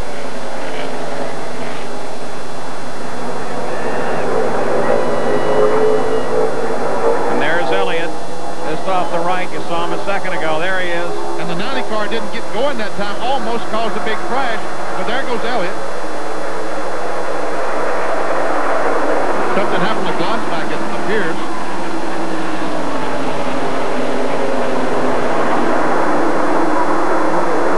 So Elliott works in traffic, and everybody else is now trying to play catch-up. They got about a mile and a half to do it. About a mile and a half. It's impossible for them to do that if there isn't a caution flag. The sun shines now here in Atlanta. We've been overcast most of the day. That's helped the tires some. There's Trickle. Is he finally going to win when it doesn't mean anything other than position? This is for third spot. Doesn't matter nearly as much, Dick, but they're not going to give up that fight either. Meanwhile, Jeff Bodine, the red car, is in second place. This is a battle for third. Davey Allison has it. Trickle is fourth. Harry Gant's fifth. Meanwhile, Bill Elliott's still the leader. So we watch this fight for the moment as Elliott rolls away from the rest. The start of the show, he suggested he was looking for 3 in a row. He's actually stretching out a little bit right now, Paul. Yeah, he is. Looks like they might have that car not only leading the race. Oh, Trickle lost it. Oh, boy. What a job, Talk Dick. about saving it. I guess you can't try much harder than that. What a job, Dick. Man, oh, man. There's where that short track experience really came in. Get a car that far sideways and still save it. Well, see, Bobby, that's the 15 car in front. That's about where Lake Speed lost it as well. And there's Earnhardt. Look at this again. He comes up, almost gets in the side of Davey Allison. How did he save that car? He's still wiggling. Boy, he got a serious look at that inside wall. So Bill Elliott leads it as he picks up the lead in the closing lap. We'll be back after these messages and a word from your ABC station. An amazing change of events. Bill Elliott is out in front, and everybody is trying to catch him. Not only the ones who are running second, third, and fourth, and second right now is Gant. Jeff Bodine is third. Davey Allison is running fourth. Not only those guys, but everybody that's running around them because they don't want to give up a lap. That's right. If the caution flag should come out, Bill Elliott being the leader, all those guys get to go around, make up the mile and a half. And Harry Gant takes over second spot. Again, this is for second.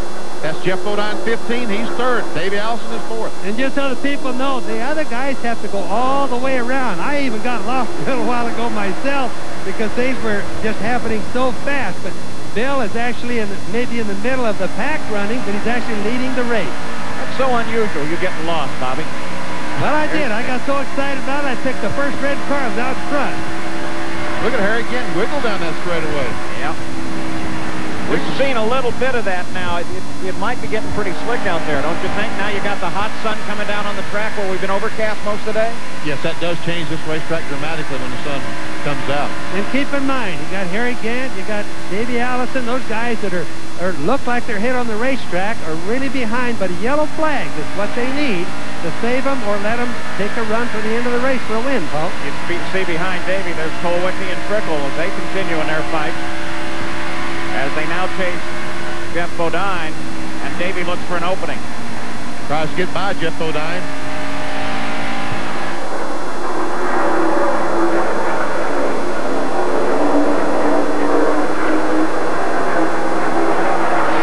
As we watch this, Allison, Colwicky, Trickle. Michael Third, fourth, Waltrip, fifth, and sixth. pardon me, Paul, but Michael Waltrip has just pulled his car down in the garage area. Evidently a blown engine or something. He's out of the race. Been having a good year, had a good run going today, and he was showing in 15th spot. Yep, he's going to do just fine. There's Michael pulling in. Boy, it's a bad feeling when you get so close. Fight such a long, hard day with a car that you know it's really been hard to work most of the day. They all have been while they figure these tires out. Lonesome down the garage area. Not many cars down there right now. Nobody likes to be there. Here's Allison trying to go on the outside of Jeff Bodine. Still 32 cars in the run. Looking back from Jeff's camera. Right in the center of the rear of his car. This rear camera also gives you an idea of what they run into looking out the front as the sun gets low in the sky, especially getting in through 3 and 4. It becomes very difficult because they drive the cars right into the sun. Look, there it is. And the racetrack goes away. Now this camera is up on top of the car, and there you see we can electronically clean the camera, wipe it off. But the windshield's got a lot of oil and dirt on it that they haven't been able to do anything about, and that doesn't help the view out the front of the car at all. No, we're going down through 1 and 2 now. See how nice and clear it is? As the Jeff Bodine comes off turn 2, goes down, the sun starts being a problem. And about middle ways, the back 9 starts turning in and watches the sun just goes directly in his eyes. And there, the racetrack just basically goes away. Like some of the drivers say, they have to follow that white line. It's the only thing they can see sometimes for a short period of time. The field rundown, the conclusion of 302 laps with the surprise Bill Elliott back in front. We go through the entire field. Our pole sitter Mark back in 10th spot. Morgan Shepherd a lap down. Ricky Rudd, also Rusty Wallace. Richard Petty in 16th, up from 32nd. Bobby Hillin, good run for him today, but he's now 5 laps down. He had some problem early on. And you saw Hunt Strickland and the boys fall by the wayside as he had that problem. Interval first to second is 25.7 seconds. These are the cars out of the race. The last you saw is Michael Waltrip pulled into the garage. Lake Speed caught the wall. Waltrip with an engine problem. Ken Schrader caught the wall. First car out.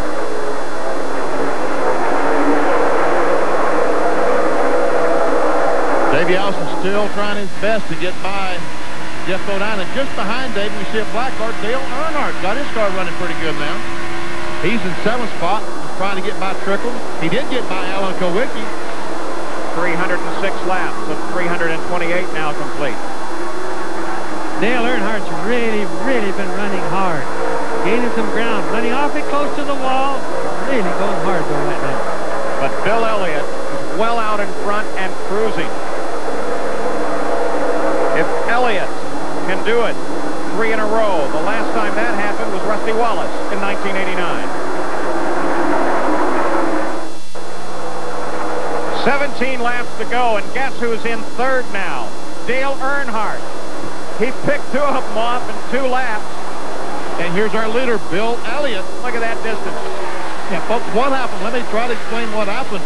I want to hear this. Well, all the cars had made pit stops and changed 4 tires.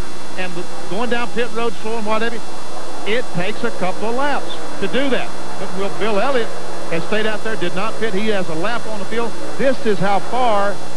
That's the second. No, that's Earnhardt, who's 3rd place. There, Well, Harry Gant's on up there someplace in second place, but he's a half lap down to Bill Elliott. Unbelievable. As we're in the There's Harry Gant, 312th lap, 3:28 to go. Harry Gant runs alone, and everybody's trying to run down Bill Elliott. Now, Gant's been helping everybody get around, especially Davey Allison, because if he allows that to happen, that's going to cause a point gap and help Gant out. He's second in the points right now. He wants to get Allison as far back as he can. Allison came into this race as the points leader. I think the fastest car on the racetrack right now is Earnhardt. He's running really up close to the wall and just going like house on fire. For a while, he's done one car a lap. Maybe I sat right and watched it. He watched Kowicki, Jeff Bodine, Dick Trickle, and Davey Allison. 4 consecutive laps, he passed those guys. You're right, Bobby. He is. Comes off the turn up high, going faster down the straightaway because he comes off up high and gets a run at him and right on by. From Bill Elliott back to Gant, 23 seconds, the interval. And from second to third, about a second and a half. So Earnhardt is gaining on Harry Gant. Last 30 laps of this race has been extremely exciting. Think about Earnhardt. A lot of guys probably would have given up. And Earnhardt's still up running way, way up on the corner. Earnhardt is, see, you have to admire Dale Earnhardt as a race car driver because he started the day poorly, he adjusted, he worked, and now he's one of the best cars on the racetrack. Now, there you see second place, and we look for Elliott. And there he is. At least 3/4 of a lap. Bill Elliott is out in front of second place Harry Gant. Not far from here in Dawsonville, Georgia, Bill Elliott's hometown, about a pool hall with a siren on top of the pool hall, and when he wins, they turn the siren on. What do you think? Are they leaning toward the switch right now? They better get her cranked up because I think that Bill Elliott has won 3 in a row. Absolutely amazing development. The advantage of a caution, Bill Elliott takes the lead. Harry Gant's got to be scratching his head saying, boy, I did everything I possibly could, including trying to run Elliott down to the line, and I can't win this thing. We know it's never over till the checkered flag falls, but boy, he sure got a big advantage right now. Oh, Morgan Shepherd almost ruined Bill Elliott as he went the corner. Look at the look on Junior's face. He knows it isn't over yet. Little moves like that could bring a rapid end to it. Bill looks like he's being pretty careful, not really racing with any of these boys. Ricky Rudd down inside. He is being very careful right now. What happened was he had to get out of the throttle so much when the 21 car Morgan Shepherd went by that let the 5 car catch him. 6 laps to go. Ricky Rudd in the 5 car down on the inside, running in 13th place. 2 laps behind Bill Elliott. Harry Gant is second. Earnhardt runs in third. He seems to have slowed down just a little bit. Not charging with the verve that he had before. Poor Harry Gant. Don't you know he's thinking, hey, I won this race. I don't care who's on that board. I won the race. 5 laps to go. They all know what happened, Benny, but they're thinking, boy, oh boy. Lady luck really came across for Elliott today. But you know, that luck works 2 ways. It's 20 seconds back to Harry Gant. It wouldn't take much of a mistake, much of a change, and Gant would be right there. Bill is certainly backing off now and just letting things drift along. 4 laps to go, taking no chances. That's Derek Cope of Pure Leather Chevrolet. He waved him by. Look at him. He's not even up on the racetrack there. He's just absolutely being careful, just like Benny said. You talk about playing it smart. The problem, though, isn't it? Yeah, look at Junior. He's celebrating, isn't he? What he's thinking right now is, I shouldn't say this, but I will anyway. You know, we've always heard about the rumor going around the garage here at Darlington is going to be a mule can win the Kentucky Derby.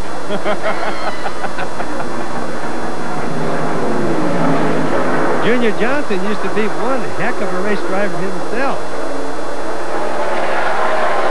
Of course, he learned to be a race driver from running whiskey. I think that's the nicest part. The one problem that Bill really has to contend with right now is if you come too far off your pace, you can start to lose your rhythm and make some mistakes. He doesn't have to worry about rhythm right now. All he's got to worry about is 2 more laps. 2 more. 2 to go for Bill Elliott. in a remarkable change of events, he picks the lead up on a caution. As the caution flag would come out right now, the race would be over.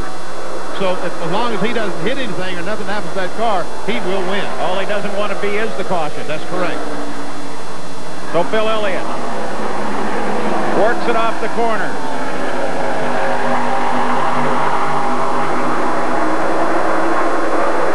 If I was Bill, I think I would back off just a little bit more because there's a big pack of cars right direct in front of him. White flag. Mile and a half to go, the 500 miles for Bill Elliott. As with a strong lead, he goes into the first and second turn and is on his way to making it 3 in a row. Gant runs alone in second place as he flashes across the line. But Bill is definitely awesome today. He's won 3 of 4 races if he can only make it to the checkered flag. He comes out the number 4 turn, Paul. He can slide the rest of the way.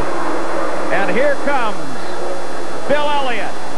3 in a row as Elliott wins on his hometown track here at Atlanta.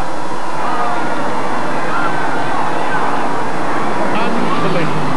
Listen to the crowd. They are just clapping themselves up a storm right now. And loving every minute of it.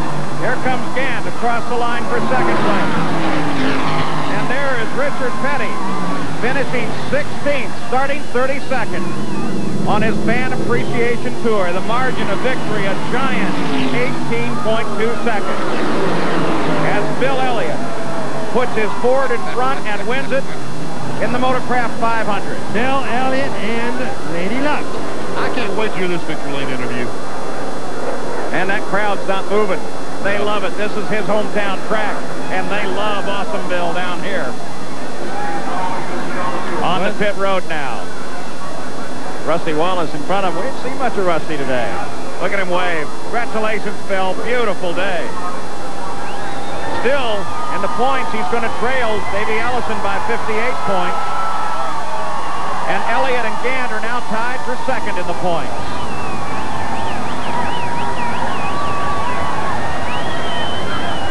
Gary Gerald's now over with Junior Johnson. Junior, you've won races as a driver, as a car owner in a lot of different ways, and this is about as nice a way to win one, I guess, as you can find. Well, I think this is the easiest one we've ever won. We just won it with luck, and that's, you know, if you win it with luck, that's easy for you. If you have to fight for it, it's hard. Well, you struggled, and then you got lucky, and now you can head to victory lane. Congratulations. Thank you, sir. All right, let's go back up to Paul. Junior Johnson never gets real excited. Bill Elliott takes off the helmet, and Jack Arute right there. Look at that smile. Jack? That smile can go all the way back to Dawsonville, Georgia, because Bill Elliott is about to get out of his car, and he is the winner of today's race. Bill, unbelievable. That's the only thing you can say. They give me that race. We wasn't worth a flip all day long. The crew did it, I'll tell you. I can't. Well, now, wait a minute. You want to give it back? No. I'll tell you what, I've lost races here before, but I ain't never won one like that before in my whole life.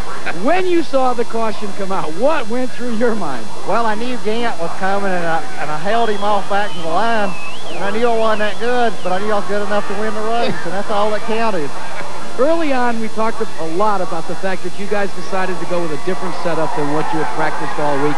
And I would imagine that you knew in the cockpit of the car that it was the wrong setup for today. Well, you know, we guessed on some stuff and we guessed wrong, and we were kind of struggling. But right there toward the end, we got to running pretty good, you know, before the caution came out that last time.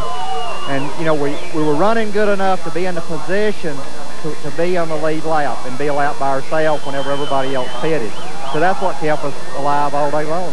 We make light of the fact that maybe this one was given to you a little bit, but this team, that's the hallmark of it, is never giving up and always waiting for a break and then capitalizing on it. Well, I'll tell you what, I learned a long time ago in a race car, you never give up, and today was one of them proven points.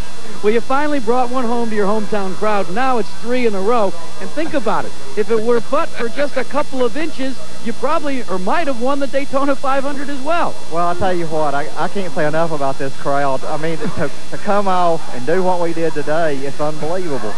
Now, I know Tim Brewer talked to you on the radio when all this happened. Did you hear anything from Junior? I never heard a word out of Junior. He didn't say anything all day long. Might be the first time, guys, that Junior Johnson ever was speechless. Bill? I believe it was my lucky possum in the car. Well, that's right. He's got a possum in the car that they put in for the first time this race. and you can see it right there. It's a lucky possum, and they loaded it on the car for the first time today in Atlanta. Paul? Keep it there. Don't move it.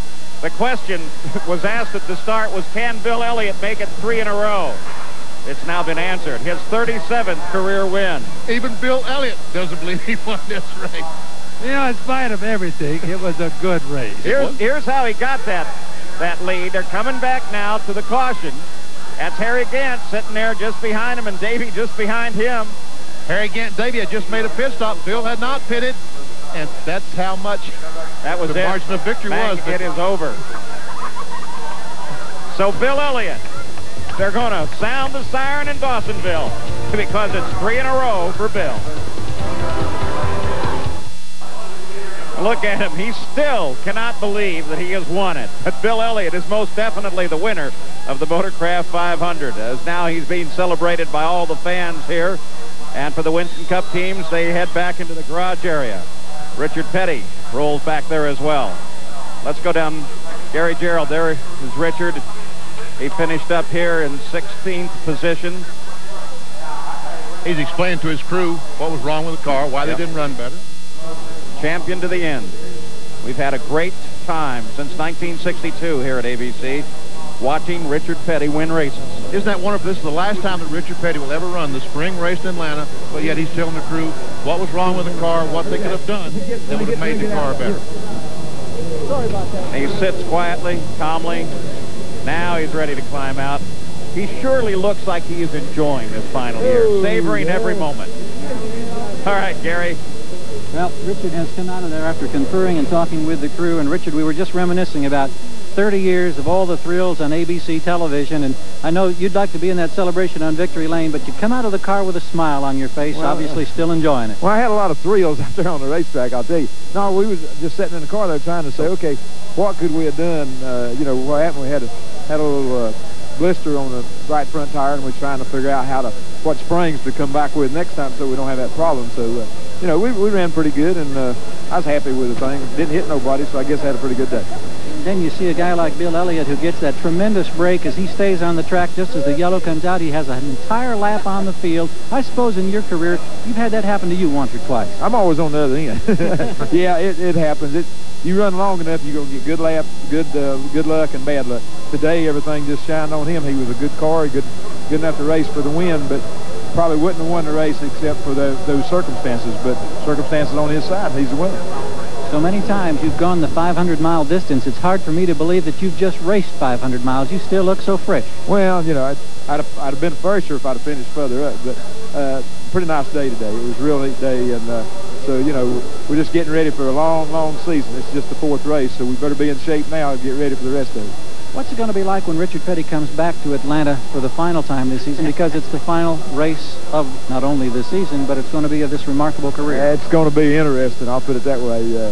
You know, I'm looking forward to it in one way, and then in another way I'm not looking forward to it. I'm not looking forward to it because I know it's going to be the last race I ever run, but on the other hand, I'm looking forward to it because, you know, it'll be the end of 35 years of running, and, you know, I just feel real fortunate to be able to run that long and still be here and wave at the crowd. Well, we thank you for sharing the thrills with us. Wish you continued success through this season. Well, thank you, and hang with us. All right, Paul? The man who defines the word champion, and the newest champion, Bill Elliott. We'll be back with more in just a moment. The winner, Bill Elliott, savors the moment. Second place was Harry Gant. Well, here's Harry now as he's come out of the truck. And Harry, we're just saying, you know, in this crazy business of racing that a lot of weird things can happen, but you obviously felt that you dominated this race today, and yet you don't get to go to Victory Lane. Well, I knew when we didn't beat him back around the line, it was pretty much going to be over, because the people that normally spin out during the race, I think the last one spun out, so that didn't leave nobody else to bring a caution down. I just knew when we restarted up, he's sitting back there, you know, lap by himself, and we ain't gonna catch him in that many laps. And then you had a battle. You saw that black car with a number 3 on it coming up behind you. He was trying to get a run to pull up with you in case anything did happen in the last few laps. Yeah, I just I had him call my times out to me I just kept him at, you know, distance there. I didn't run all that hard, you know, the last 10, 20. When I seen I wasn't going to catch Bill, I just wanted to finish second, and I just backed off their tires a little bit. How much of a disappointment is it to accept a defeat like this? Well, we're glad to finish second here. You know, that's a good finish for us, and that's our Daytona car, and you know, at least we got something to come back here with and run good. And we've been running good as the best GM car on the racetrack, so that helps. That's something to say. You know, our team's good. It's a go-managed team. We made good stops. And chassis, we had to make a lot of wild guesses this morning before the race, and it all worked out. So we're real pleased there, you know, that we didn't win the race, but when things are going your way, it does, you know, like us with last year and with Bill is now, you know, in September, things went our way real good, so it's going his way real good now, and we'll just keep plugging along there, though. All right, we enjoy watching you. Thank you for your time. Thank you. Paul? Thank you, Gary. The final results now of the Motorcraft 500. Bill Elliott, with a great surprise, takes the win, followed by Harry. Dale Earnhardt finally carves his way up into third place. Davey Allison back to fourth. Dick Trickle, consistent run all day. We look down now through the entire field. Nice run for Kyle and Morgan Shepherd. Terry Labonte was the early leader of the race, fell backwards. Rusty Wallace, 15th. What a great run for Dale Earnhardt. I just can't say enough about the great run that Earnhardt had today. That was an impressive run. Not even great, just totally impressive, I think. There's Richard Petty in 16th. The last time you'll see that on your ABC screen. We're going to miss him. Bobby Labonte finished 25th. That's in the Ernie Irvin car. If you just joined us late, Ernie Irvin involved in a crash yesterday, cracked his collarbone, and started the race today, ran one lap, and Labonte replaced him. Kept the car in there, kept it safe. So those are the final results of the run here in the Motorcraft 500. Fascinating day. Most unusual way to win an automobile race. But luck, well, you'll take that almost any time. Bill Elliott really played the luck, and it worked for him here today. I wonder how he truly felt when he came around and realized, I'm going to be in front by a full lap. We can see... I don't know if it's the girls or the thought that I stole one today. I think he's still laughing about that. I'm not so sure he knows the girls are there. I think he's still thinking about that lap. Well, they'll be celebrating in Dawsonville as well as across Georgia because Bill Elliott has taken a win at his home track and makes it 3 in a row. Junior Johnson and Bill going to have a lot to talk about when this one is over. Bill Elliott with the win after 500 hard-fought miles. We'll be back with more in just a moment.